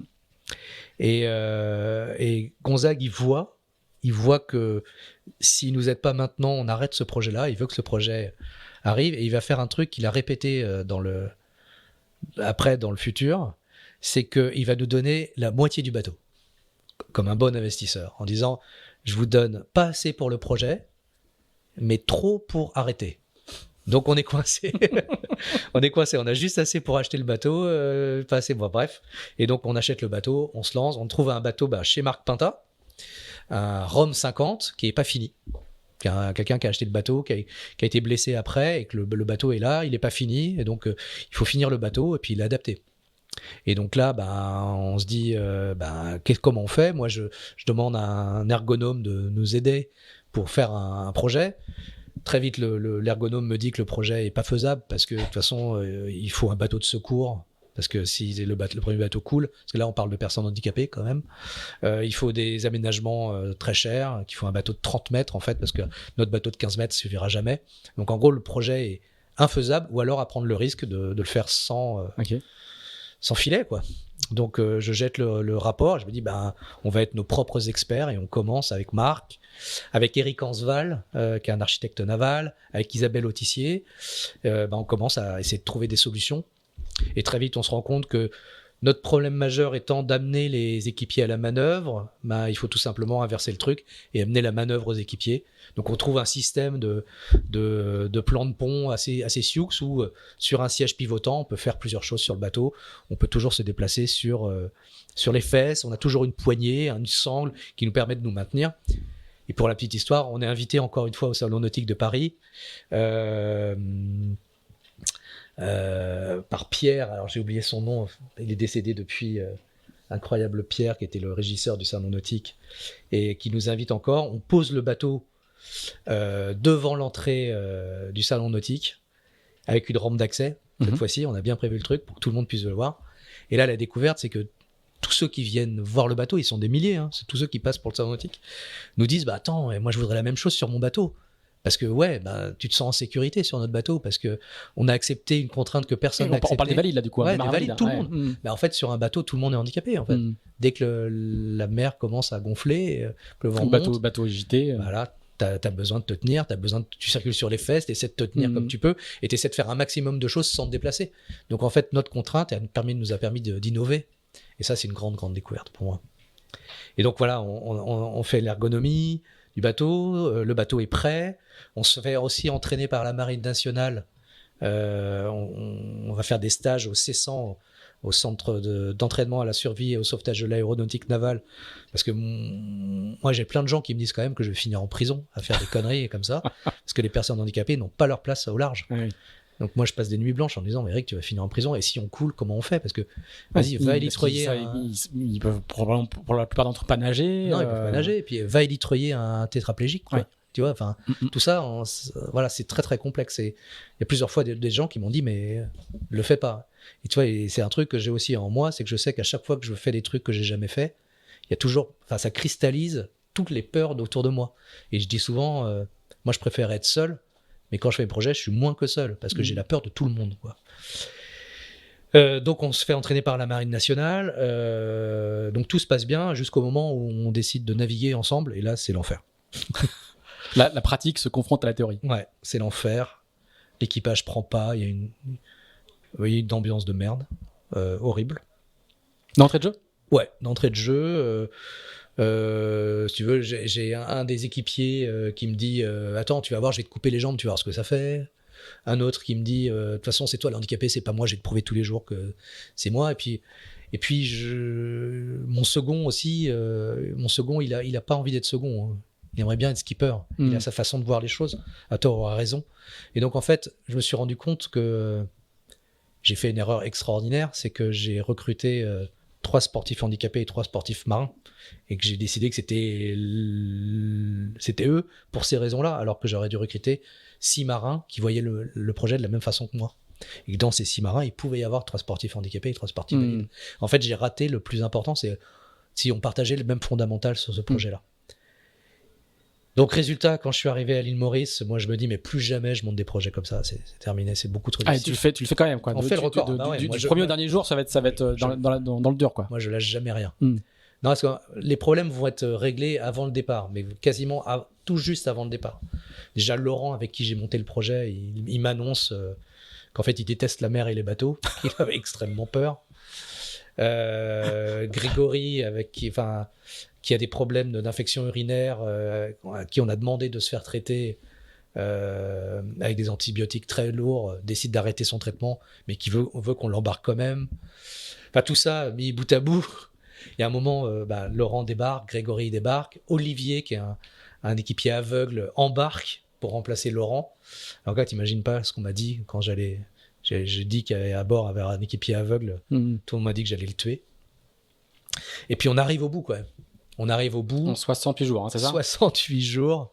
Je crois que Joyon, il l'a fait tout seul, je crois, 6 mois plus tard, et il a mis 30 jours. Mais le bateau avançait vraiment pas du tout. C'était une catastrophe. Et puis nous, on savait pas. Moi, je savais pas faire, tu vois. Mais bon, on a appris sur le tas et on allait jusqu'au bout. Mais quand l'équipe se sépare, il n'y a pas une équipe. Ouais. C'est douloureux, quoi. On a quasiment même pas envie de faire la fête ensemble. Moi, tu considères que c'est un échec ou vous êtes arrivé au bout ? On est arrivé au bout, c'est un succès. Mais pas dans la joie, quoi. Moi, tu as devant toi un recordman du monde, ça j'adore de le dire, c'est la classe. On est parce que personne n'a jamais tenté le record après. Mais pour moi, c'est un échec parce que humainement, je suis tombé dans un piège énorme. Et que j'ai énormément souffert et que je sais que j'ai fait énormément souffrir mon équipage aussi. Parce que moi-même, tu vois, je savais pas comment me placer en tant que skipper. Puis le contraste avec l'aventure quasi fusionnelle de Kifwin, il est juste quand tu le racontes, il est colossal. Ah oui, il est colossal. Ouais, c'était vraiment dans la douleur. Et si tu veux, moi j'ai mis 1 an à digérer. Et 1 an, alors, heureusement, ça m'a permis de faire une thérapie. Et heureusement ou malheureusement, j'ai divorcé aussi, ce qui était plutôt très bien, en fait. Il y a des séries comme ça. Voilà. Et puis j'ai commencé à m'interroger justement en me disant ce qui est intéressant, c'est pas tant le fait d'avoir réussi le record, c'est vraiment l'échec et de comprendre pourquoi cet échec, pourquoi je me suis focalisé sur ce que je voyais et que j'ai raté complètement l'invisible qui était le plus important aux yeux, le plus important. Donc il y a la petite couche de la compétition quand même qui arrive là. Je le note complètement. Et c'est un des problèmes majeurs que j'ai avec justement mon second. C'est que lui voit uniquement un bateau qui doit aller coûte que coûte, mais en croisière à l'île Maurice. Pour moi, il n'en est pas question. Ouais, toi, tu veux le faire marcher. Il n'est pas question. C'est-à-dire que c'est pour faire la démonstration, il faut que le bateau aille vite. Et il faut qu'on soit en mode compète. Et en fait, je me rends compte que moi, c'est ça ce que j'aime. J'aime que le bateau aille vite. En fait, j'aime que le bateau soit le mieux servi possible. Et j'aime faire les choses bien. Et là, je me rends compte que je suis connecté à toutes les lectures que j'ai. Je peux pas imaginer que des allées mollo, je peux pas. Et t'as raison de le souligner. Et du coup, c'est une autre fondation du projet futur qui se met en place ? Complètement. Complètement, mais tu ne fais que des projets initiatiques en fait. Ouais, c'est un peu. En fait, non, mais, ils sont tellement différents qu'on a le sentiment. Je réfléchis à voix haute qu'on a le sentiment que y a une première jambe, puis après une deuxième jambe. En fait, j'ai cette chance de répondre à mes questions d'être humain, d'homme. Et donc ces questions, elles sont totales. Et le bateau sert à ça. Le bateau et la mer servent à ça. Et donc une fois que j'ai répondu à certaines questions, il y en a d'autres. Ou alors ça crée une frustration qui demande une réponse. Alors tout ça, c'est facile à dire. Après, voilà. 1 an après, moi, 1 an, quasiment jour pour jour après avoir dit sur le quai de Port-Louis à l'île Maurice, plus jamais, je vends le bateau tout adapté, là, l'Open 50, et je vais acheter un Volvo Ocean Race. C'est pas anodin non plus. Tout de suite ? Ouais, tout de suite. Je vends le bateau et je dois avoir 100 000 balles ou 110 000 balles dans le compte en banque de l'assaut. Et là, tout de suite, je cherche un bateau. Alors, je vais commencer à chercher aussi. Je me dis, il y a un IMOCA. Parce que du coup, ton nouveau projet est déjà dans les tuyaux quand tu arrives à l'île Maurice. Ah non. Là, Non, tu vends le bateau au bout d'un an, quoi.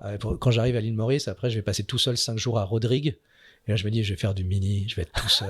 Il faut surtout que je sois tout seul. Je déteste les gens, là, je peux plus. J'ai tout donné. Enfin, ça représente, tu vois, 5 ans encore de projet fait, où j'ai tout donné. Ouais, non, c'est pour comprendre l'enchaînement. Où quelqu'un de sensé n'aurait jamais dû continuer. Mais là encore, et je découvre en fait au bar de l'hôtel, à Flic en Flac, à l'île Maurice, je discute avec mon père qui est venu nous accueillir et qui me dit des choses très très fortes de père à fils. Et là, je réalise autour de cette bière avec mon père que j'ai fait tout ça pour lui. Et là, tu te dis, oh, oui, c'est compliqué. Et donc tout ça, tu vois, c'est dans la digestion qui m'a pris un an. Et tu achètes le Volvo? J'achète le Volvo, ouais. Combien de temps après, du coup? Quasiment. C'était en 2010. Le Volvo, je l'achète en 2011. Tu vois, d'accord. Un an donc après. C'est la maturation. Ouais. Et alors, qu'est-ce qui te fait pousser un cran de plus vers la compétition? Parce que c'est ce qui me plaît et que je veux avoir un bateau qui marche. Parce que j'avais un bateau. Vous voyez, les gens qui nous écoutent, là, vous voyez l'entonnoir progressivement qui se resserre ouais. Inéluctablement. Inéluctablement. D'ailleurs, je viens de m'en rappeler, mais à l'époque, il y avait des IMOCA qui végétaient à La Rochelle. Et en fait, à un moment, j'appelle Roland Jourdain, et je lui dis, dis donc, j'ai ce projet-là. Et je me dis qu'un IMOCA, ce serait pas mal. Et puis dans ma tête, sans me l'avouer, je dis, comme ça, genre un slow coude. Peut-être, ouais, faire un truc tout seul aussi. Et puis tout le monde me dit, Marc Pinta premier, et Roland Jourdain me disent, non, ton projet, c'est un projet d'équipage. Un IMOCA, ça sera jamais bon. Puis c'est très, très fragile, ça coûte très cher. Prends mais t'as un petit truc qui pousse dans un coin quand même. Ouais, j'ai ce truc-là, mais très vite, quand je commence à en parler à des gens assez proches, très vite, je comprends que c'est pas pour moi. Et dans ma tête, de toute façon, depuis toujours, ça a été pour des surhommes ou des surfemmes. Tu vois, pour moi, doubler le Cap Horn dans un Vendée Globe, pour moi, c'est le truc ultime fait par l'homme sur la Terre. Il n'y a rien de plus beau. C'est aller sur la Lune, quoi. Ouais, pour certains, c'est gagner la Coupe du Monde de foot. Pour d'autres, c'est d'aller dans l'espace. Pour moi, faire ça, c'est de l'accomplissement total. C'est le truc le plus dingue et le plus beau que l'homme ait créé. Et déjà, quoi. Hein. Ah ouais, c'est déjà vécu comme tel. Ouais. Mais c'est inaccessible, mais tu t'interroges un peu quand même. Ouais. Donc, du coup, il est dans un coin de ta tête. Ouais. Les gens à qui t'en parlent te disent arrête de rêver. Non, c'est un truc d'égoïsme, c'est pas pour toi. Puis les gens aussi, je m'en suis pas aperçu, mais m'ont mis aussi dans une case qui est un peu le capitaine au grand cœur. Et moi, je veux pas de cette case-là, en fait. J'en ai jamais voulu et elle m'énerve. Mais je suis un peu dans cette case-là. Donc, je lance cette aventure avec Pierre Mézel. Donc, c'est Team Jolokia. Hein. Team Jolokia. Pierre Mézel, qui était le préparateur et notre entraîneur sur Défi Intégration. Et donc tous les deux, on va se trouver le Volvo, on le trouve en Angleterre sur Internet, on le ramène. Alors, les péripéties, je te raconte pas, parce que partir sur un Volvo 60. C'est l'ancien Tokyo, c'est ça, non? Non, c'est l'ancien Dijus. L'ancien Dijus. Il y avait deux Dijus. Ouais. Et nous, on achète le Dijus qui n'a pas fait le tour, donc qui est en super état. Donc c'est la Volvo 94, 95, un truc comme ça. Ouais, je sais. Non, 2001. 2001. Ouais, d'accord. 2001. Okay. Donc un beau bateau qui est en état sublime, vraiment entretenu à l'anglaise. Impeccable.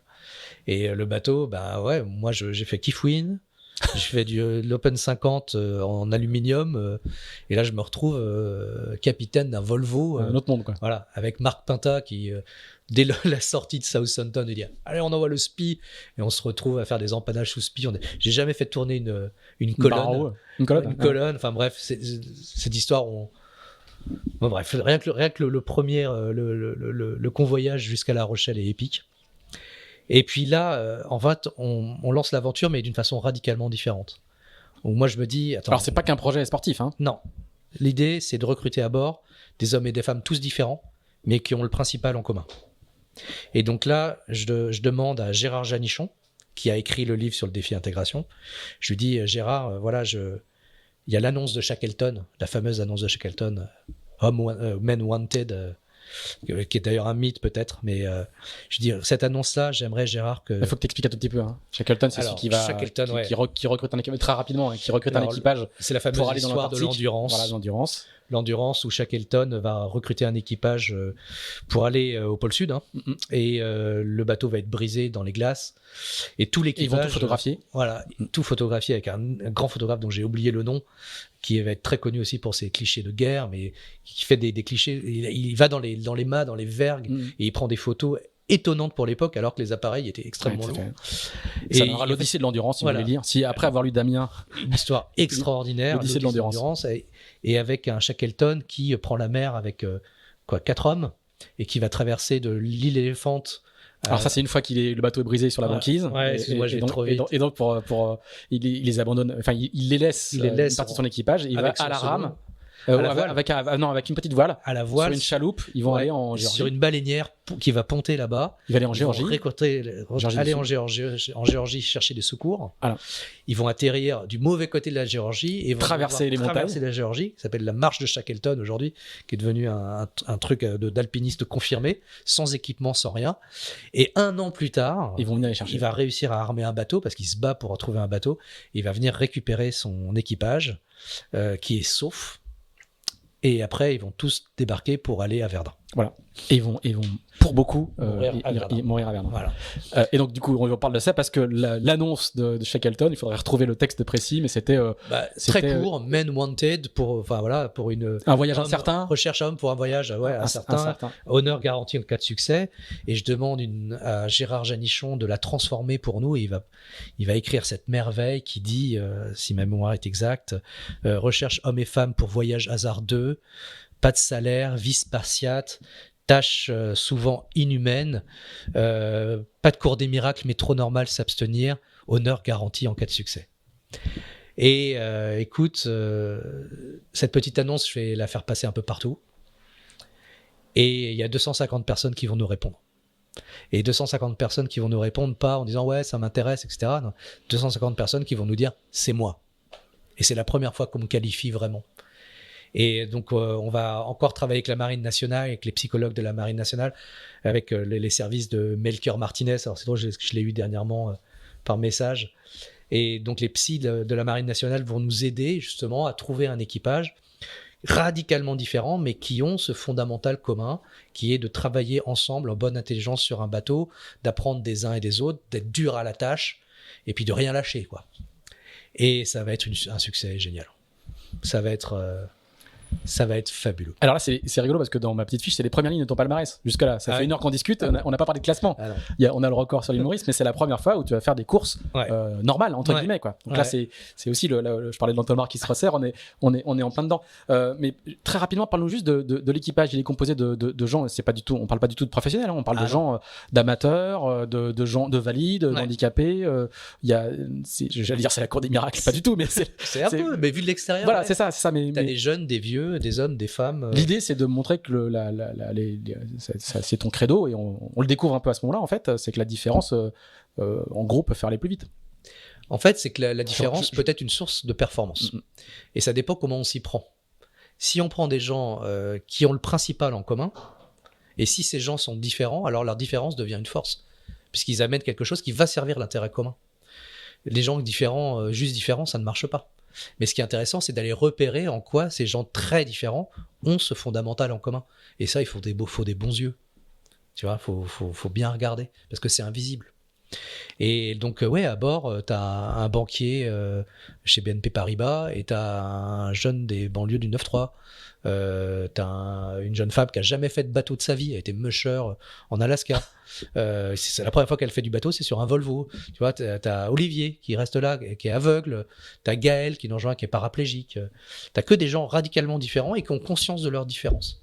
T'as des gens qui ont une expérience de la voile en amateur, parce qu'il y a des postes sur un Volvo, il faut avoir des gens qui savent faire. Quand t'es numéro 1, numéro 2, piano, il faut savoir. Après, t'as des postes qui méritent moins. Et donc, on arrive à faire un mélange assez intéressant. Alors, quand on arrive à Lorient, on nous regarde un peu de travers en disant « mais qu'est-ce qu'ils vont foutre avec ce bateau ?» C'est des bateaux quand même costauds, très puissants. Et là, cet équipage... tu fais pas ça avec un équipage comme ça. Il faut des gens aguerris quand même pour aller sur ce genre de bateau. Et effectivement, les 3 premiers mois sont durs. Plusieurs fois, tu vois, on passe pas loin de la catastrophe, avec des spies hookés en tête, des gars qui mettent les doigts dans les winches, un aveugle qui passe la tête entre les barres d'écoute. Donc on est tous... Enfin, on passe vraiment à 2 doigts de la catastrophe, mais on fait le trophée SNSM et on arrive premier bateau. On est le plus grand. Mais normalement, on finit la course, on a tenu le rythme. Et puis l'équipage croche dedans, et puis on continue à faire des courses, et en fait, on est là, quoi. Et qu'est-ce qui fait que cette fois-ci, la mayonnaise prend ? C'est parce que c'est des gens... En fait, tu sais, la mayonnaise, elle prend déjà quand on est au fort de Vincennes, avec la Marine nationale, et quand les 50 meilleurs dossiers qu'on a choisis sont là. Moi, je vois déjà ça à la première pause clope à 10h, tu vois. Entre les tests qu'on a prévus pour eux, à 10h, ils sont tous dans la cour, il y a les 50 qui sont là, ils sont en cercle, et ils rigolent ensemble. Alors que généralement, quand tu as un groupe de personnes, tu as des petits groupes par couleur de peau, âge, genre, et là, ils sont tous ensemble, il y a déjà un groupe, parce qu'ils sont là pour la même chose. Et en fait, voilà, et avec Pierre Mézel, on va aussi faire un management hyper serré. Parce que comme tout le monde est très différent, tout le monde comprend qu'il faut beaucoup se parler, beaucoup dire ce qui va pas. Et en fait, en disant à chaque fois pour quelle raison telle personne est là, pour quelle raison différente cette autre personne est là, et pourquoi chaque personne est complémentaire, à la fin, cette équipe, elle va bien vivre. Alors tu vas faire 3 saisons comme ça, vous allez faire le Fastnet, vous allez vous aligner, le bateau va rentrer dans le paysage de la course au large, hein, puis vous êtes à Lorient. Moi, je vais en faire qu'une. Toi, tu fais qu'une saison. Ouais. Et alors, c'est à l'issue de ta saison que tu te dis que finalement, ta petite musique intérieure, que tu n'as pas forcément su écouter au tout début, mais qui a monté. Qu'est-ce qui fait qu'elle te dit, bon là, c'est bon, là, cette fois, je vais faire le Vendée Globe ? Il y a 2 choses. Il y a d'abord l'eau à 14 degrés à Plymouth. On finit le Fastnet. On est 8e en IRCZ. On est 18 bateaux, tu vois. On est en 2013, là. En 2013, on fait le Fastnet. Donc 18 bateaux en IRCZ. Donc en IRCZ, c'est tous les gros bateaux. T'avais Gazprom, t'avais tous les gros trucs. C'est les maxi, quoi. Les gros maxi, donc que des multimilliardaires qui font de la voile. Et puis nous, le bateau associatif français. Et donc on arrive, et à la fin des 3 jours, on est 8e. Et on accueille les bateaux des riches propriétaires qui ont tous les mercenaires à bord, quoi. Et là, je vois la gueule des gens qui découvrent que le bateau qui les a battus, il y a des femmes, il y a des gars avec du bide, il y a Gaël qui va à l'avant du bateau et qui sort son fauteuil roulant, il y a Olivier qui déplie sa canne d'aveugle pour sortir du bateau, et on se jette tous à l'eau comme si on avait gagné la course, tu vois. On est tous à l'eau, tout le monde nous regarde, qu'est-ce qu'ils font, ils n'ont pas du tout gagné. Et là, moi, je suis en train de nager dans l'eau à 14 degrés, je me dis, j'ai une formule magique, j'ai une formule pour faire vraiment de la différence, une source de performance, et il faut que je le raconte, et c'est maintenant, il faut que je trouve une autre façon de faire. Donc moi, j'ai mes réponses de ce que j'avais vécu par rapport au défi d'intégration. Là, je sais ce que je dois faire. Et puis il s'est passé quelque chose, c'est qu'il y a eu le Vendée Globe, et il y a un gars qui m'a vachement énervé, qui est Alessandro Di Benedetto. Je lui dis, attends, Alessandro, il fait du petit bateau, il arrive, il fait le Vendée Globe. Et il m'a tellement énervé. Je me suis dit, mais pourquoi ? Enfin, il m'a énervé dans le bon sens. Quand les gens m'énervent, c'est très positif. Ça veut dire que je les envie, en fait. Et je me suis dit, attends, si Alessandro peut le faire, pourquoi pas moi ? Donc, elle a fini le Vendée Globe au printemps 2013, quoi. Ouais. Et donc, je me dis, attends, maintenant que j'ai cette formule en moi, faut que j'aille la raconter. Et ce truc que je croyais dingue pour moi, le Vendée, faut que j'aille le faire. C'est-à-dire que tu as une musique intérieure et en plus, tu as un message à porter. Ouais. Je le traduis avec mes mots. Hein. Tu as une musique intérieure et un message à porter, et tu te dis, voilà, ça y est. Les deux vont se nourrir l'un à l'autre. Et tu sais, c'est magique, parce que moi, comme je l'ai déjà dit, je me prends beaucoup la tête sur mes projets, mais quand tu as un moment où tu as un accord qui sonne, et tu sais que c'est là que tu dois aller, c'est très très puissant. Et ça se passe comment ? Du coup, tu te lèves, dis bon, alors maintenant, je vais aller sur le site de l'IMOCA, voir les IMOCA à vendre d'occasion. Comment ça se passe concrètement ? Concrètement, déjà, je donne les clés à Pierre Mézel, qui va continuer, qui est type Géoloca, qui continue, parce que je veux que cette aventure continue. Puis elle est financée, tu vois, elle roule toute seule. Enfin, toute seule. Ce qu'il faut préciser d'ailleurs, c'est que c'était d'ailleurs très frappant quand on voyait les partenaires du projet. Vous avez plein de grandes boîtes, quoi. Enfin, ça marche très bien. Ouais, TF1. C'est ça. Il y a plutôt du CAC 40 que de la TPE locale. Quoi. Oui, parce que c'est des projets qui parlent énormément aux entreprises. À toutes les grosses boîtes. Parce que c'est des laboratoires, en fait. Et les entreprises sont fières de partager les projets d'être affiché sur ces Ouais, projets-là. tout à fait. Et tu vois, ils sont toujours en petit, ils se mettent toujours en retrait. Ça, c'est quelque chose que m'avait dit Bruno Perron, que j'avais gagné la première bourse Orange Solidarité, et le membre de jury, c'était Bruno Perron. Et il m'avait dit, Eric, pour ce projet-là, tous les projets que tu vas faire dans ce truc-là, tu mets les sponsors en petit. Parce que jamais la cause doit être toujours plus grande. Et j'ai toujours gardé ce conseil-là. Et donc voilà, donc je laisse Team Jolokia. Et puis, je vais chercher un IMOCA. Et puis, je me dis, mais comment je vais faire? Parce que j'ai jamais fait de solitaire de ma vie. Et certes, j'ai fait du Volvo en équipage, tu vois. Donc je me dis, bon, par rapport à Alessandro, je connais les grands bateaux, mais tout le reste, moi, j'ai jamais fait de solitaire de ma vie. Et il y a une rencontre qui est déterminante, c'est la rencontre avec Michel Desjoyaux. Michel, je l'avais déjà rencontré après Kifouine. Il avait suivi l'aventure Kifouine, qu'il avait bien fait marrer. Donc il m'avait en fait laissé son 06. Donc j'avais le 06 de Michel Desjoyaux et je l'ai appelé. Et il faisait la Jacques Vabre, je pense, avec François Gabard à l'époque. Je sais pas en quelle année c'était. 2013. Ouais, c'est 2013. Moi, je suis allé vite. Hein. Et en fait, je l'ai rencontré dans le Novotel juste à côté du port. Et en fait, moi, je pensais qu'il allait me dire ouais, écoute, non, c'est un projet compliqué. Puis moi, mère agitée, je fais que des projets gagnants, etc. Il me dit non, tu peux carrément le faire. Si tu t'entoures bien, nous, on peut t'aider. Viens chez nous. Alors, j'étais sur le cul. Et donc, je me suis dit, OK, c'est possible. Et là, j'ai commencé à chercher de l'argent. Il y a une autre rencontre encore, c'est la rencontre incroyable avec Jean Cotin. Jean Cotin, qui est le producteur du film En solitaire. Alors, pour la petite histoire, Jean Cotin, je lui ai fait une proposition en deçà du prix qu'il demandait. Donc, parce qu'il est propriétaire du bateau. Il est propriétaire sur lequel a été tourné le film. Et le bateau est sur son berre haut, c'est au chantier Marsodon à Lorient. Un berre plutôt branlant. Et il faut qu'il soit vendu, quoi. Et donc le bateau est à vendre. Personne à l'époque, c'est quand même une époque où on se rend compte qu'il y a très très peu de gens qui voulaient faire le Vendée Globe. On est loin. Hein. Donc le bateau ne trouve pas d'acheteur. Et donc à un moment donné, quelques mois plus tard, mais ça va être 6, 9, 10 mois plus tard, Jean me rappelle en me disant, écoute Eric, ta proposition tient toujours. Moi je fais, oups, j'ai pas de sponsor, rien. Je dis oui. Et dans la foulée, j'ai une boîte qui s'appelle Clésia qui va me donner 50 000 euros. Et sur 50 000 euros, je vais pouvoir lancer un prêt pour acheter le bateau. Mais j'ai pas un radis. Et donc, j'achète le bateau. Enfin, on se stoppe dans la main avec Jean Cotin. Et puis, on arrive c'est la route du Rhum 2014. Et pour la petite histoire, j'essaie de trouver un expert pour expertiser l'IMOCA que je viens d'acheter. Et en fait, tous les experts que j'appelle me disent « Mais tu racontes n'importe quoi, Eric, le bateau, c'est des Polonais qui l'ont. Les Polonais qui l'ont acheté, tu l'as pas, ce bateau. C'est l'ex des CNS. » Et en fait, tous les Polonais qui veulent faire la Barcelona avec ont dit qu'ils avaient acheté le bateau et personne ne me croyait. Et en fait, tout le monde a fait énormément de pression à Jean Cotin pour qu'il vende le bateau à ces Polonais, qui mettaient plus d'argent. Et Jean a toujours dit non, j'ai topé dans la main de Bellion. Et c'est grâce à Jean Cotin que j'ai eu le bateau. Voilà. Donc il y a des gens quand même qui ont qu'une parole et ça, c'est quand même fabuleux. Alors tu vas te coltiner la préparation. Ouais. Là, tu ne fais que changer d'univers. Hein. Ouais. Là, pour le coup, t'es dans la partie étroite de l'entonnoir. Ouais. Et comment ça se passe? Tu te dis, t'as je sais pas comment on appelle ça, t'as un syndrome de l'imposteur au début ou Bien sûr. Je me demande ce que je fous là et chaque jour est une aventure totale. Est un saut dans le vide, épuisant. Déjà mettre le bateau chez Michel, trouver une équipe. Donc je me suis super bien entouré parce que Michel me conseille 2 gars qui vont être aussi déterminants. Un qui s'appelle Mathieu Akbar, qui devient mon boat captain, le directeur technique du projet, et Sam Goodchild, qui est un jeune anglais que personne pas encore connaît. très connu, tout à fait. Mais plein de mais talents. Figariste quand même, il a déjà fait Figariste.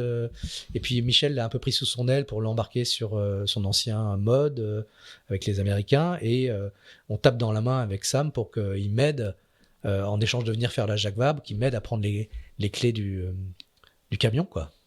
Et Sam s'avère être un mec absolument génial, avec un ego très pur. Et donc, il va me naviguer d'une façon très simple et me montrer comment ça marche, quoi. Et tu dis dans une interview à Libé de mémoire, je crois, où tu t'expliques qu'en fait, au début, tu as peur parce qu'il est beaucoup plus compétent que toi. Ah, bien sûr. Il est bien meilleur et tu te dis, il va me prendre pour un peintre, quoi. Et en fait, il fera aucune remarque, il se mettra au service du projet sans dire, c'est bon, les gars, j'ai un job, mais c'est que alimentaire, quoi. Ouais. Et ça t'avait beaucoup frappé, tu l'avais beaucoup raconté, quoi. Oui, et puis surtout, on a travaillé ça, parce que moi, je viens pas de nulle part aussi. J'ai monté des équipages de personnes différentes. On a beaucoup travaillé cet aspect psychologique, relationnel, tu vois. Donc, en fait, avec Sam, quand le bateau est prêt, je lui dis, non, on va à Paris, on va se faire coacher par quelqu'un qui me suit à l'époque, Lydie. J'ai oublié son nom de famille, c'est pas bien. Et donc, on va travailler ensemble pour justement, je lui dis ça. Je lui dis, écoute, moi, tu me fous la trouille parce que déjà, t'es un beau gosse, et Sam, il est beau gosse, il parle un français comme ça, il est super sympa, il est super intelligent, il est super doué sur l'eau, donc il est très, très énervant. Et quand t'arrives en disant, mais ce mec-là, il va me bouffer tout cru, moi, je suis juste propriétaire du bateau et j'ai monté le truc, mais il est bien meilleur que moi. Et en fait, lui, non, il va ouais, comme tu dis, exactement se mettre au service du projet et m'aider à me familiariser au bateau. Mais bon, on fait une Jacques Vabre ensemble, qui est un carton, hein, parce que 21 bateaux, on arrive 7e, et on cartonne, on va vite, et moi je prends la dimension du truc, et je commence à me faire plaisir, parce que il n'y a pas de plaisir au début, hein. C'est vraiment, les bateaux sont durs. Plusieurs fois, je suis dans le cockpit, en plus c'est un cockpit ouvert, avec 2 descentes, donc on se ramasse toute la mer dans le truc, et moi je me retrouve à hurler de rire comme un possédé, en me disant mais qu'est-ce que je fous dans ce truc, c'est tellement dantesque, c'est tellement fou. Les premiers bords, je suis agrippé. Et tu te projettes sur le Vendée ou pas? Ah ouais, moi je suis là pour aller au Vendée. Moi je suis un bulldozer. Ouais. Donc je sais que j'irai au Vendée, quoi qu'il arrive. Et rien ne m'arrête. Et je fais ça dans tous mes projets. Et j'y laisse des plumes, hein, à chaque fois. Mais c'est vrai que je peux pas m'arrêter. Et donc quand je finis la Jacques Vabre avec Sam, je suis ratiboisé. Je suis tellement fatigué que je ne vais même pas dire à mon équipe que je suis fatigué, je dois rentrer tout seul avec le bateau pour me qualifier sur le Vendée. Et en fait, ça tourne court parce que je me blesse au bras, je suis en vrac en fait, et je suis à 2 doigts de perdre le bateau à Récif parce que le bateau chasse, il est sur ses ancres de secours, enfin bref, très longue histoire. Le bateau est ramené, mais moi je suis passé à ça de perdre mon bateau au large à Récif, au Brésil. Et je comprends que je dois me reposer et puis me repréparer. Et là, je reprends toutes les choses avec Mathieu Akbar. Et puis, on va préparer le bateau. J'ai navigué 2 fois 6 jours. Une fois pour me qualifier pour le Vendée. Parce qu'à l'époque aussi, on a oublié. Mais il suffisait de faire une Jacques Vabre et de faire 1500 milles en solitaire pour aller faire le Vendée Globe. Donc moi, c'est ce que j'ai fait. J'ai refait 6 jours après. Mais donc, quand je me présente au départ, je crois le 8 novembre 2016, j'ai fait que 2 sorties en solitaire.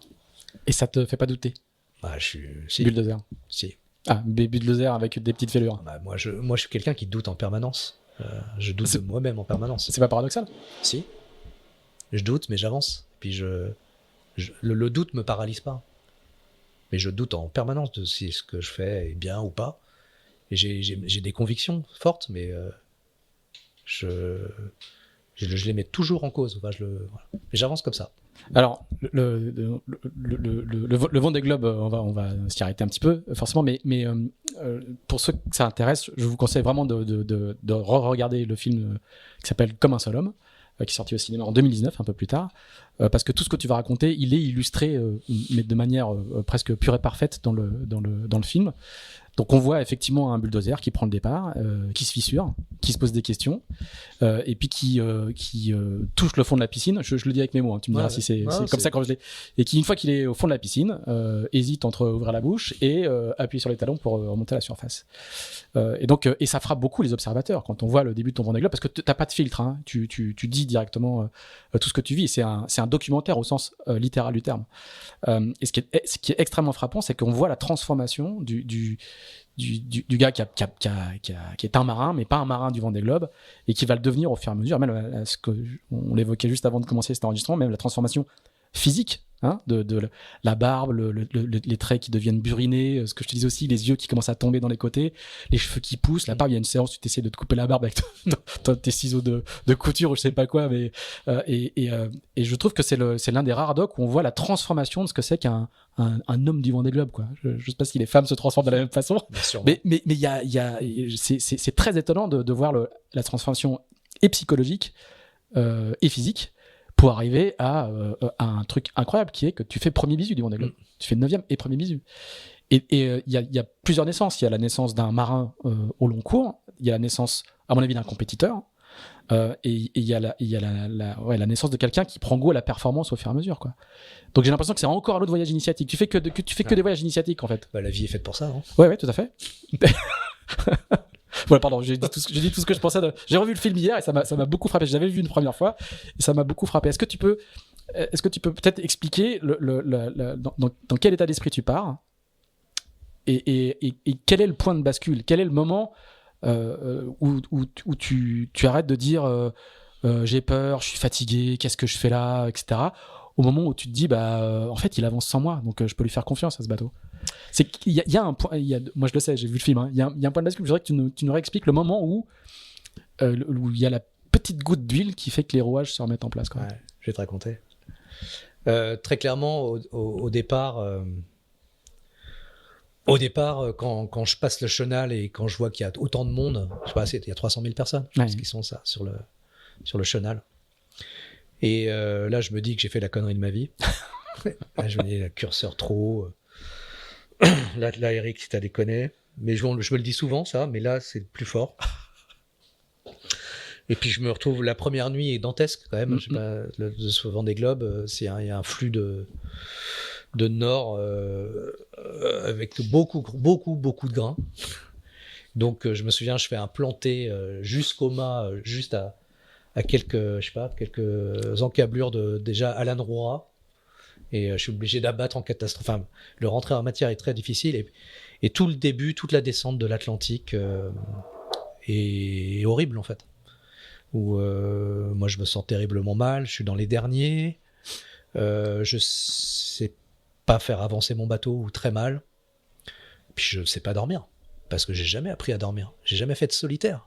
Donc je ne sais pas dormir. Et le bateau me fait peur. Donc comme j'ai peur, je sais pas faire. Mais ce qui semble aujourd'hui totalement surréaliste comme situation, hein. Quand on voit les systèmes de qualif, le niveau qui a monté. Ouais, c'est cette façon. Que tu as réussi à passer, à franchir les. C'est peut-être une jurisprudence Bélion maintenant. Tu demanderas à Jacques Carès, je pense que je suis un peu la cause. Ouais, une des causes. Je suis pas le seul, heureusement. Mais ouais, je pense que ça a dû leur faire peur au début. Mais d'un autre côté, il y a déjà eu des marins qui sont lancés dans ce genre d'aventure sans cette expérience-là. Je suis pas le premier. Mais c'est vrai que je pars, je sais pas dormir. Donc en gros, je dors quand je m'écroule. Donc je me réveille face contre terre quand je suis tombé. Mais donc ce qui fait que quand t'es fatigué à ce point-là, t'es mort de trouille. Et donc je pleure énormément. Alors j'ai une équipe super à terre. Il y a Mathieu, dont j'ai parlé. Il y a Fabienne Leménian aussi, qui est là et que j'ai souvent au téléphone. Mais on arrive tranquillement parce que le bateau il avance. Même s'il avance pas vite, il avance. Et je me retrouve très vite à la latitude de Cape Town. Et donc après c'est l'océan austral. Et là c'est le cœur du camembert du Vendée. C'est compliqué. Et donc on arrive vers le cap de Bonne-Espérance. Et moi je connais les mers du Sud, j'y suis allé avec Kifouine. Tout à fait. Donc je sais que c'est sur un bateau sans frein, en allant manœuvrer les voiles avec les genoux qui falageolent, tu vois, ça va pas le faire. Donc je dis je vais pas mourir, donc j'arrête. T'as la trouille, hein. Enfin, dans le film, tu le racontes. Ouais, c'est assez rare d'ailleurs, hein. Tu le racontes très frontalement, hein. Ouais, bah j'ai fait une vidéo où je me filme en train de pleurer, en disant que j'y arrive pas, que j'essaie de freiner le bateau, mais le bateau il avance toujours aussi vite et j'ai la trouille. Alors ouais, j'ai réfléchi avant de mettre cette vidéo, mais d'un autre côté, moi mon objectif c'était de documenter un homme qui va au-delà de sa peur. Parce que moi, je parlais de la peur de la différence, tu vois, j'étais toujours dans ma cause, je racontais ça, et donc je voulais raconter le cheminement, comment on fait pour aller au-delà de sa peur, d'aller faire un truc qui est plus grand que nous, quoi. Et donc, donc j'appelle Fabienne, j'appelle Mathieu, je leur dis, je m'arrête à Cape Town, Je m'arrête à Capton, je peux pas. Tu sais, je fais 2 routages. Je fais un routage Capton, il est rose, hein, et le routage pour continuer la course, il est marron. Enfin, tout me dit, bah, arrête-toi. Et donc là, Fabienne et Mathieu sont un peu terrorisés. Ils se disent, mais attends, pourquoi ils s'arrêtent? Donc j'ai des messages de Sam, des messages de Michel, qui me disent, attends, Eric, t'as oublié parce que t'as peur, mais tu sais faire. On t'aurait pas laissé partir si tu savais pas faire. Mais moi, ça me fait une belle jambe, tu vois. Je suis dans mon bateau. Toi, tu as navigué sur un IMOCA, tu sais. Ça fait très peur. Ça fait beaucoup de bruit. C'est horrible. Là, ça fait 30 jours que je suis en mer. Donc, je suis déjà parti loin dans une fatigue énorme. Et en fait, le déclencheur, c'est Jean-Marc Legac, qui est le médecin qui m'accompagne, qui, dans un coup de fil que je vais avoir avec lui, il m'a dit, Eric, abandonne. C'est cool, abandonne. C'est génial, t'as pris le départ du Vendée Globe. T'imagines un marin comme toi, t'es dans la cour des grands. Voilà, t'as pris le départ, c'est génial. Maintenant, la vie, c'est pas pour se faire mal. Arrête. C'est un vrai conseil, il n'y a pas de second degré, quoi. Non, il n'y a pas de second degré. Bah, je crois pas, faudrait lui demander. Tu t'es mis un doute. Non, il le dit vraiment, il dit c'est super. Donc voilà. Et quelque part, dans ma tête, je commence à me dire, ok, c'est cool, j'arrête. Et je peux enfin analyser ce que ça implique d'arrêter. Donc il faut amener le bateau à Capton, la marée, ok. Là, il y a un marin que je vais rémunérer, peut-être Mathieu qui va venir pour ramener avec moi le bateau, parce qu'il y a 1 mois de mer pour rentrer à Port-la-Forêt quand même. Hein. Donc ok, il faut rentrer, il y a 1 mois de mer quand même. Puis après, c'est quoi? Et là, je me dis que ma vie, c'est tous les matins, je me lève, je vais dans la salle de bain, je me regarde dans la glace et je me dis, mais quel gros con. Pourquoi t'as bossé autant? Pourquoi t'es pas juste allé voir, quoi? Tu vas voir et puis après en déroulant le scénario de l'abandon. Ouais, je me dis que je peux pas. Et je me retrouve dans mon bateau en disant, mais je suis coincé. Si je vais pas maintenant, je gâche ma vie d'homme. Donc là, t'as pas le choix en fait. Je gâche ma vie d'homme. Tous les jours de ma vie, je vais regarder dans la glace en m'insultant. Je peux pas vivre comme ça. Donc je suis obligé d'y aller. Et donc j'y vais. Et je me souviens très très bien de la première dépression qui passe, qui est une grosse dépression. Il y a déjà Alan qui m'a mis des messages en me disant, ouais, elle est grosse celle-là, elle est grosse. Il y a Rich Wilson et... Alan, c'est Alan Roura. Alan Roura, ouais. Rich Wilson et Romain Athanasio qui sont sur... T'es dans le petit groupe des derniers. Ouais, non mais c'est important parce qu'une partie de ton angoisse du début est de ne pas te faire larguer par les derniers pour pas te retrouver tout seul, quoi. Je veux pas me retrouver tout seul dans les mers du Sud parce que je sais que c'est que les concurrents qui peuvent venir m'aider. Donc je veux vraiment me crocher avec eux, et même s'ils vont pas vite, ils vont quand même plus vite que moi, quoi. Donc j'essaie de garder le lien avec eux. Et dans cette dépression, Rich et Romain la refusent, ils en pannent, et puis moi je rentre dedans, quoi. Et là, en fait, pendant la nuit, le vent rentre, et puis je prends mes ris, je roule mes voiles, et en fait tout se passe bien. Et mon bateau, il accélère, il part dans des surfs, et en fait, il est fait pour ça. J'ai juste oublié. Il est hyper heureux. Et puis en fait, la navigation, quand il y a de l'air, c'est beaucoup plus simple. Hein. T'as moins de toile, puis ça avance très très bien. Et là, je commence vraiment à être très très heureux. Je rayonne pour la première fois. J'envoie des vidéos en disant, c'est vraiment le manège pour adultes. Je me souviens, j'ai des conneries comme ça. Et parce que la peur est partie, tu vois, quand t'as vaincu la peur. Et puis 3 jours plus tard. Et puis, juste, pardon, je te coupe un instant, mais dans le film et dans les vidéos que t'envoies, aussi, tu commences à envoyer des images. Tu te filmes beaucoup, toi, et tu commences à envoyer des images de paysages. Ouais. Et tu dis, et tu sais, je fais référence au moment où, sur Voyage de Keith Flynn, tu dis, je sais que je veux être là parce que t'as un coucher de soleil. Et ça m'avait vraiment fait penser à ces images-là où tu dis des trucs, enfin, c'est un truc de touriste, hein. On me dit, regardez comme c'est beau. C'est beau. On voit les premiers albatros, les lumières, l'attraction irrémédiable du Grand Sud, quoi. Voilà, pardon, je t'ai coupé, mais ça m'a vraiment fait penser à ça. Je suis touché. Et c'est les premières images où tu sors de ton tête-à-tête avec ta caméra pour filmer. T'as une caméra dont l'objectif tourne visiblement. C'est une GoPro. Ou GoPro. Enfin, tu la tournes et tu tournes, tu filmes les paysages, quoi. Mais en fait. Et ça n'arrive qu'à un tiers du film. Hein. Ouais. Parce que je suis. En fait, je prends une décision quand je décide de rentrer dans cette dépression. En fait, d'aller dans ma course, d'aller dans le sud. Je dis maintenant, je fais ma course. Donc, je décide d'éteindre mon ordinateur et je décide d'arrêter de me comparer. J'étais tellement malheureux à regarder les classements, regarder la vitesse, etc. Je me rendais même pas compte que j'étais sur l'océan en train de naviguer, quoi. Juste naviguer. Et donc, le fait d'être libéré de cette peur et d'arrêter de regarder les classements, etc., je peux enfin apprécier le fait que je suis en mer et que je suis bien. Et je commence juste à être bien quand je casse mon gouvernail. Et donc là, on est dans l'océan Indien, je casse mon gouvernail dans le pire endroit qui soit, il y a une énorme dépression qui arrive, et j'ai 11 heures pour réparer mon safran, quoi. Et ça, enfin, donc le Safran, j'ai déjà réparé au port avec 5 personnes. C'était déjà très très compliqué. Et là, dans les mers du Sud, mettre mon gouvernail de secours. Et Ça te semble insurmontable, quoi. bah, surtout que le gouvernail est cassé un peu en accordéon, donc il est toujours en place et j'arrive pas à le déloger. Et je vais mettre 8 heures pour arriver à le déloger avec les outils que j'ai à bord. Mes perceuses y passent, il y a de la mer, hein, donc qui casse dans le cockpit. Je vais casser toutes mes scies à métaux. Enfin, je sais pas comment j'ai fini. Et le fait est, c'est que j'ai réussi à enlever ce gouvernail, à mettre le gouvernail de secours, enfin le gouvernail de spare, et puis à reprendre la course, mais comme dans les films américains, pile au moment où la tempête est là. Et dans le film, je sais pas si tu remarques, les marins remarquent, le ciel, il change, quoi. Il est bleu, puis à un moment, t'as le front chaud qui arrive. Il y a des nuages blancs très hauts d'abord. Et puis quand le gouvernail est en place, le bateau, il repart à 15 nœuds. Et voilà. Et en fait, le lendemain, après avoir dormi, toute la nuit je dors, et le lendemain, quand je vais encore faire une vidéo, et je vais réaliser intimement que j'ai gagné mon Vendée Globe. Que j'ai réussi. T'en reviens pas d'avoir, dans le film, t'en reviens pas d'avoir réussi, en fait. Ouais. Bah non, parce que c'est un exploit. Ouais. Ça l'est, hein, mais du coup, de la terre, tu vois, c'est un exploit pour moi. Un gars qui répare son gouvernail dans les mers du Sud, là t'es dans les lectures, tu rejoins les mythes, quoi. Et pour moi, ouais, c'est un truc. En fait, c'est là où je découvre que j'ai en moi des ressources infinies. Et ça, c'est une rencontre totale avec toi. Et je réalise que c'est parce que je suis allé au-delà de ma peur que je me suis rencontré moi-même. Et ce qui est fou, c'est que je me rends compte que je faisais confiance dans des tas de gens en qui personne n'a confiance, tu vois, dans tous mes équipages, mais que je ne me donnais pas cette confiance-là. Et pourtant, moi aussi, j'étais digne de confiance. Moi aussi, je suis digne de faire de grandes choses. Et cette rencontre avec moi-même, là, elle est extraordinaire. Et donc, je me dis, je fais le point, comme toujours. Tu vois, je découvre un truc, donc je fais le point. Où suis-je, quoi ? Et je découvre, depuis le début de la course, je suis dans ce groupe de 5, là. Donc, il y a Arnaud Boissière, Romain Attanasio, Alan Roura, Rich Wilson, Fabrice Amedeo. Et en fait, on se planque. Tous les pros devant, ils utilisent les dépressions, ils tirent bien au nord pour après glisser dans les dépressions et se faire propulser vers le Cap Horn.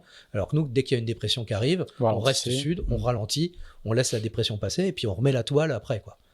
Et moi, je me dis, attends, je vais pas vivre... Attends, j'ai pas travaillé comme un porc pour cette aventure-là, à naviguer la peur au ventre, à serrer les fesses à chaque fois qu'une dépression arrive. Donc je dis, là, il y a une énorme qui arrive, on est au large de Kerguelen, il y a une énorme qui arrive, qui est très très nord. Je sais même pas si c'était un bon coup d'aller la chercher, mais je me dis, c'est la mienne, il faut que j'y aille, quoi. Et donc, c'est un moment fabuleux aussi dans ma vie, c'est que je vire, ou j'empane, je sais plus, je suis dans la j'empane. Tous mes petits camarades tracent dans l'Est, donc je perds plein de classements, tu vois, je diminue. Mais moi, j'ai mon bateau qui va plein nord, et j'ai repris la barre de ma vie, tu vois. Je vais vers ma destinée. Et là, tu deviens compétiteur. Quelque part, bah oui, je fais ma stratégie. Et puis surtout pour aller vite. Ouais. Enfin, pour les battre, et pour gagner des places. Exactement. Exactement. Bah oui, c'est la bascule. Et c'est un bonheur immense et une trouille immense. Parce que là, les 4 que je quitte, c'est ma protection. Oui, oui. C'est là que je me retrouve tout seul. T'as fait des vidéos où vous êtes croisés. Ça, c'est après. Ah, c'est après. C'est après. Ils te rattrapent après. Ah, pardon. Alors du coup, j'ai. Non, eux, ils se barrent dans l'Est. Mais moi, ce qui a changé, donc je prends cette dépression-là. Énorme du vent, 60 nœuds de vent. Je découvre des lames, lames de l'océan Indien. Comme dans les livres. Comme dans les livres. Enfin, vraiment dur. Et surtout, pendant la première nuit du baston, mon moteur tombe en panne. J'ai des problèmes de démarrage depuis très longtemps, mais là, mon moteur ne démarre plus, et mon moteur, ce qui permet d'alimenter mes pilotes automatiques. Et donc, je sais que je vais bientôt plus avoir de batterie, que je suis dans un énorme baston dans les mers du Sud, donc je commence à mettre de la bouffe près de la barre, de la boire, etc., en me disant, je suis coincé, je vais devoir barrer jusqu'à trouver une terre, quoi. Donc, c'est la cata, j'essaie de redémarrer mon groupe, je baisse mes pilotes, le gain de mes pilotes au minimum. Donc leur réactivité, pour faire simple, quoi. Voilà, donc ça va de 1 à 14, je mets à 1, et on est dans une tempête qui mérite un bon 6-7, quoi. Et donc je le mets à 1, et puis moi je vais bricoler mes fuites de gasoil, mes batteries, et c'est tout chianté pour que le peu d'électricité que j'ai encore démarre ma génératrice, quoi, mon moteur. Au petit matin, ça démarre. Et je sais pas pourquoi, parce qu'il n'y avait pas assez dedans. Je découvrirai après, à l'issue du Vendée, que en fait, mon moteur est rempli d'eau. Et voilà, rempli d'eau. Donc, s'il démarre encore, c'est vraiment un miracle.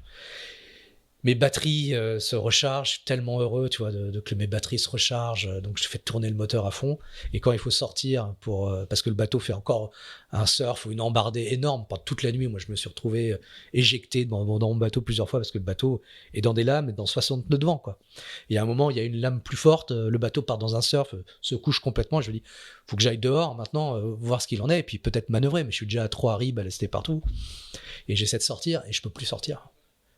Porte bloquée, alors là, je vais à la deuxième porte, bloquée, je suis coincé dans mon bateau. Parce qu'en fait, je me suis pas rendu compte qu'en laissant tourner le moteur pendant des heures, j'ai fait le vide dans mon bateau. Donc je peux plus sortir, quoi. Et le bateau, il fonce. Incroyable. Horrible. Je suis enfermé dans mon bateau, dans la tempête, quoi. Et tout ça dure quelques minutes, c'est rien, mais... C'est la avarie la plus improbable. C'est déjà arrivé à un marin qui avait laissé son moteur tourner, mais en fait, le bateau est hermétique. Ouais, d'accord, ok. Et donc, je trouve des outils, je joue avec les joints, j'arrive à sortir, tu vois, enfin dans le cockpit. Et là, je découvre la mer. 60 nœuds, c'est vraiment les lames. Tu vois, la mer est rangée, quoi. Et là, je me dis, le spectacle est grandiose. Et je me dis, mais attends, mon bateau, et puis toute la nuit, je le surveille pas, parce que je le surveillais comme du lait sur le feu, tu vois. J'avais tellement peur. Depuis toute la nuit, là, je l'ai pas surveillé parce que j'étais dans mes conneries de génératrice. Et mon bateau a 1 de gain. Il a fait la route. Il fait le job.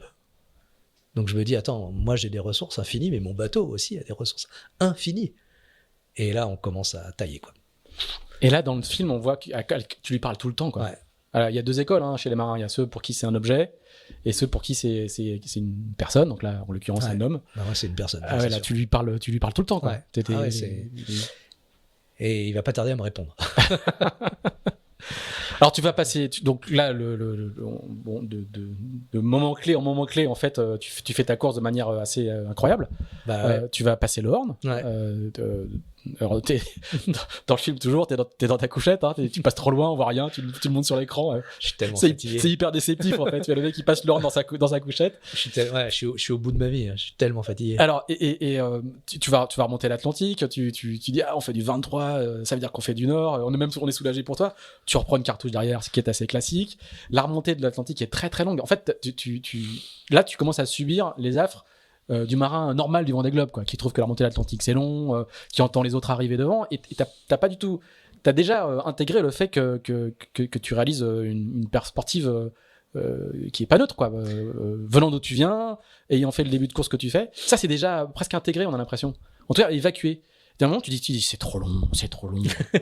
Bah en fait, je passe le Cap Horn, je suis 9e, premier bisu, tu vois, donc extraordinaire, et je passe le Cap Horn. Et le Cap Horn, pour moi, c'était le truc le plus dingue au monde. Et à terre, tout le monde fait la fête. Tu vois, Cap Horn, etc. Et pourquoi l'arrivée du Vendée Globe, elle n'est pas au Cap Horn? Donc, voilà, c'est comme un alpiniste. Tu vas en haut de la truc et il faut redescendre. Et la redescente, elle est vraiment très, très longue. Ouais. Très long. Et ouais, t'as l'impression que t'as fait le job, que c'est terminé. Enfin, je suis pas le premier à le dire. Il y a un tiers de la course encore. Et il y a un tiers. Et c'est un tiers déterminant. Et puis là, derrière moi, j'ai Conrad Colmalt qui est bien énervé. Il y a Louis Burton et Nandorfa qui sont juste devant. Nandorfa, il est croquable.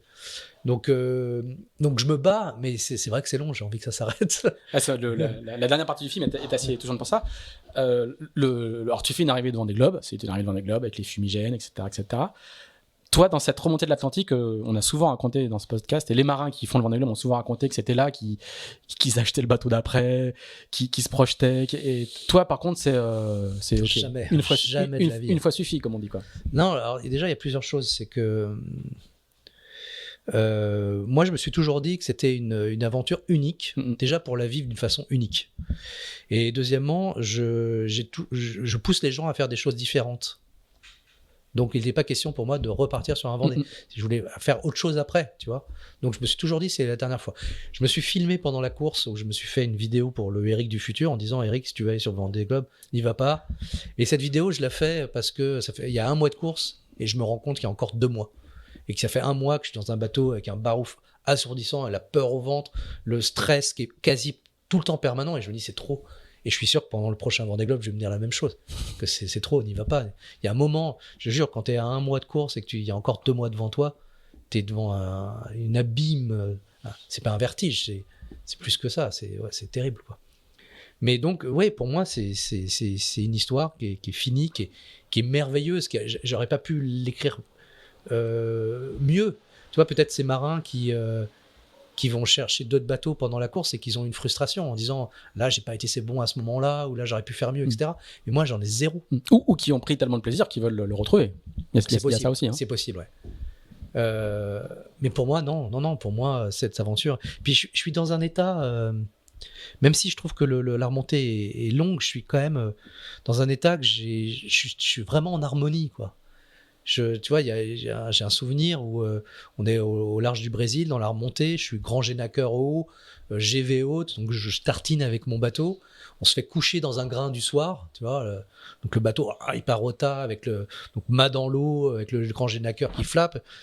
Et donc moi, mon bateau, il fait 6 mètres de large, et quand je dors, je suis à 6 mètres de haut. Donc je me réveille, je m'agrippe, je vais choquer les écoutes, le bateau, il repart. Je fais exactement le même réglage et je retourne me coucher, toi, sans regarder. Et toi, j'ouvre l'œil et je me dis, je suis vraiment en harmonie avec la mer et mon bateau, quoi. Et alors, tu vas faire plein de choses derrière. Tu vas devenir formateur. De tous tes enseignements, t'en fais des formations que les entreprises viennent chercher justement pour quelle performance tirer de la différence, de la mixité. Tu vas dire consultant, t'as quand même fait une école de commerce. Il y a une route du Rhum sur une goélette. Il y a un gros projet avec cette goélette, mais qui va être, je résume un petit peu, hein, qui va être un peu, qui va prendre un coup dans l'aile avec le Covid. Ouais. Et le film sort en 2019. Ouais. C'est quoi l'étincelle? Alors, tu vas être chroniqueur pour Télématin sur le Vendée Globe. Il faut bien vivre. Donc, tu vas être spectateur. C'est ce que j'ai compris du truc. Tu vas être spectateur du Vendée Globe 2020-2021, qui se court dans des conditions très particulières avec le Covid, etc. Ouais. etc. Le départ que tu as décrit tout à l'heure, en t'entendant le raconter, je me disais que c'était 2016. C'est le dernier départ dans les conditions habituelles du Vendée Globe. Ouais. Et le prochain qui aura lieu en 2024, ça fera 8 ans qu'il n'y aura pas eu un départ comme celui-là. Ouais. Bref. Ouais. Et donc, c'est quoi? Tu, à force de devoir le commenter, de devoir la raconter, il y a un moment où tu t'es dit c'est pas possible, je peux pas rester là. C'est quoi je sais pas s'il faut dire l'étincelle ou les braises qui étaient là mais que tu savais pas. Depuis l'arrivée de mon Vendée Globe, je suis un schizophrène. Je vis une pleine contradiction. J'ai le titre du podcast, parfait. Belle schizophrène. Je suis en fait. Et tu le sais déjà? Non, je veux pas me l'avouer. En fait, il y a pas une journée sans que je pense au Vendée Globe. Je compare tout au Vendée Globe. Toutes mes émotions, je les compare au Vendée Globe. Donc je suis mal barré parce que tout est terne, tout est pâle, tu vois. Fade. Parce que le Vendée Globe, moi j'ai vécu un truc extraordinaire de découverte sur moi. Et je t'ai passé tous les éveils mystiques que j'ai vécu pendant cette course. Donc donc je fais la route du Rhum sur la goélette pour voir si je peux vivre ça sans la vitesse, sans l'adrénaline, avec la beauté. C'est beaucoup plus compliqué. Mais c'est intéressant. C'est beaucoup plus compliqué. Et puis j'organise tout dans ma vie pour être à l'autre bout du monde, pour pas voir le Vendée Globe. Je dois être dans le Pacifique, c'est prévu. Hawaï, ouais. Je devrais être même plus loin qu'Hawaï, parce qu'on aurait dû continuer après Hawaï. Moi, j'avais prévu dans les Marshall ou les Sandwich, vraiment très sans loin. Connexion, vraiment le plus loin possible. Et puis le Covid arrive. Là, tu le post-rationalises ou tu fais ça pour ça? Non, je le post-rationalise, comme tu dis. Maintenant, je sais que j'avais organisé tout ça pour être le plus loin possible, pour pas en entendre parler, parce que au fond de moi, j'avais qu'une envie, c'était d'y retourner. Mais il n'était pas question que je le fasse. Et à quel moment la révélation est tellement intense que tu ne peux pas faire autrement que d'y retourner? Mais tout est fait. Si tu veux, donc le Covid arrive. Moi, je vis de conférences, comme tu dis, auprès des entreprises. Tout s'arrête. Donc, comme tu dis, il faut bien vivre. Alors, il y a Laurent Bignolas, qui est un mec génial, avec qui on parle. Je vends ses chroniques Télématin que j'ai adoré faire. Vraiment un truc génial. Mais la seule chose, c'est que je dois aller sur le village pour caster les gens avec qui je vais faire cette chronique. Donc je suis obligé d'aller sur le village. J'arrive sur le village, je suis en larmes. Il est 7h du matin, je vois les bateaux, je suis en larmes. C'est une torture. Puis, ouais, c'est une torture. Et puis je me dis, ok, 3 jours, je plie le truc, je me casse.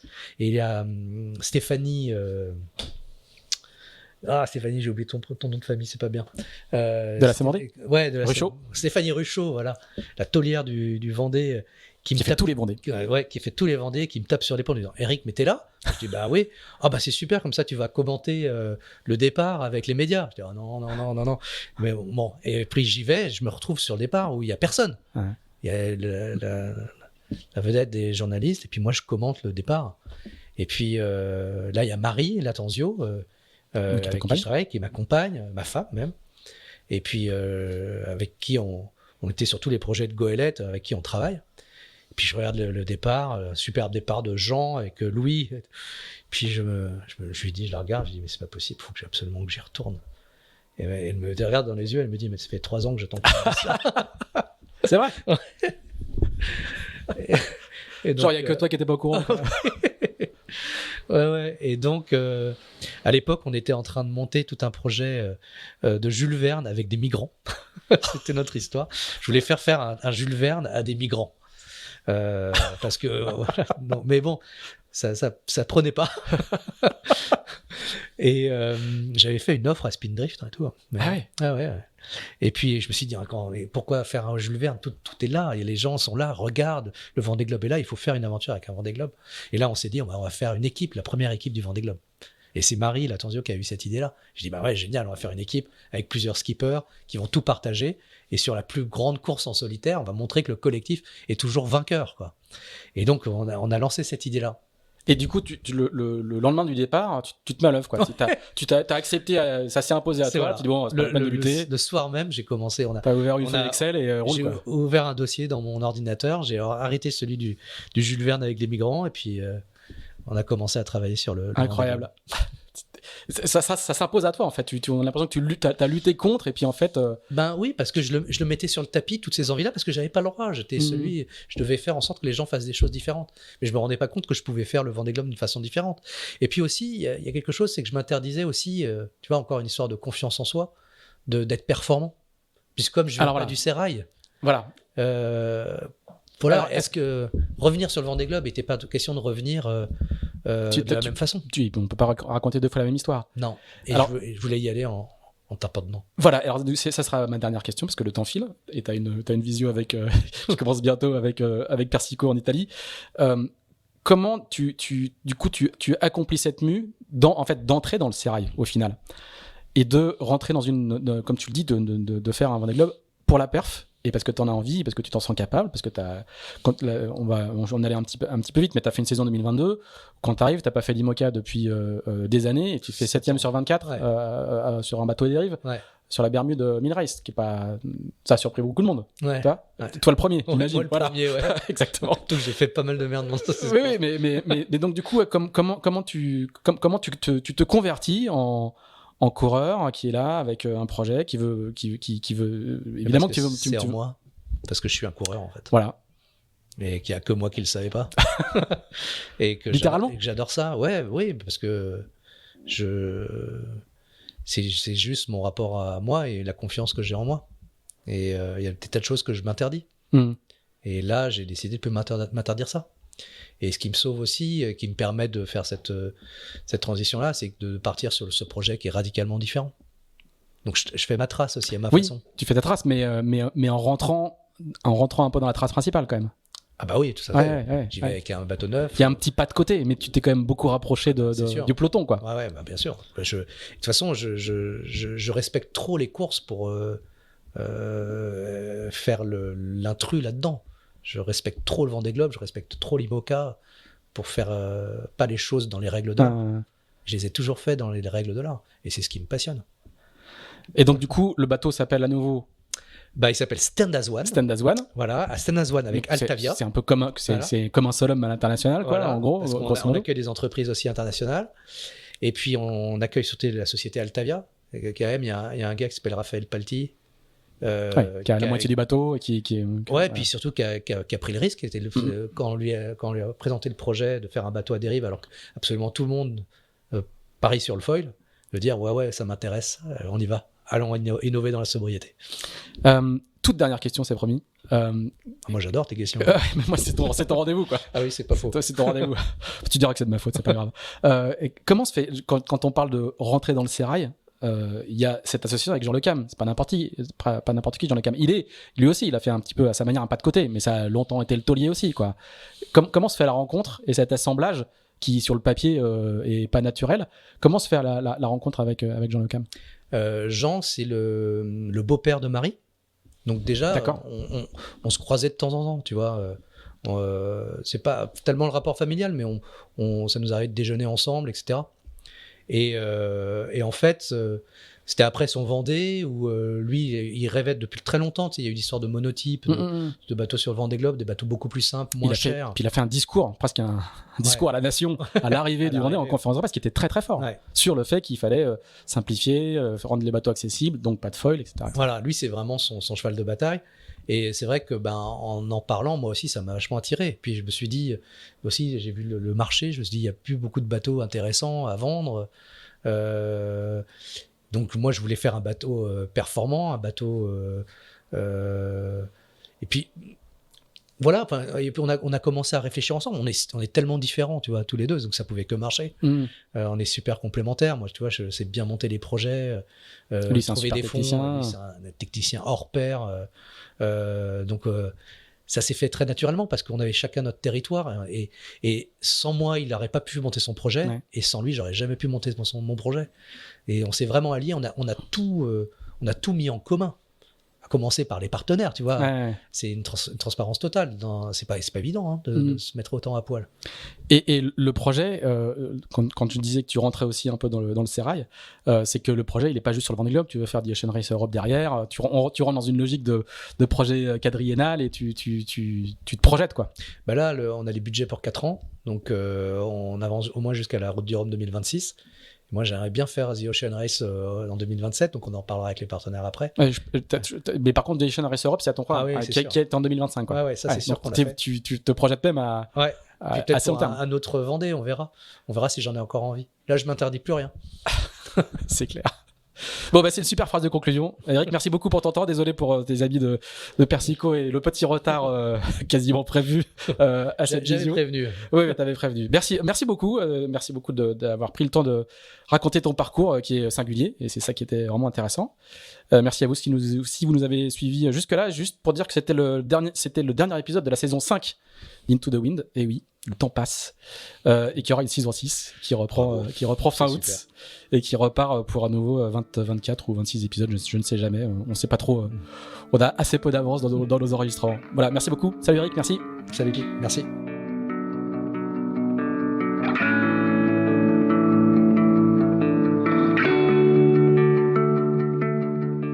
Merci d'avoir écouté ce nouvel épisode d'Into the Wind, produit par Tip & Shaft. Si vous l'avez apprécié, n'hésitez pas à le partager, n'hésitez pas non plus à nous dire ce que vous en pensez, en bien ou en mal. On se retrouve dans 15 jours pour un nouvel Into the Wind. À bientôt!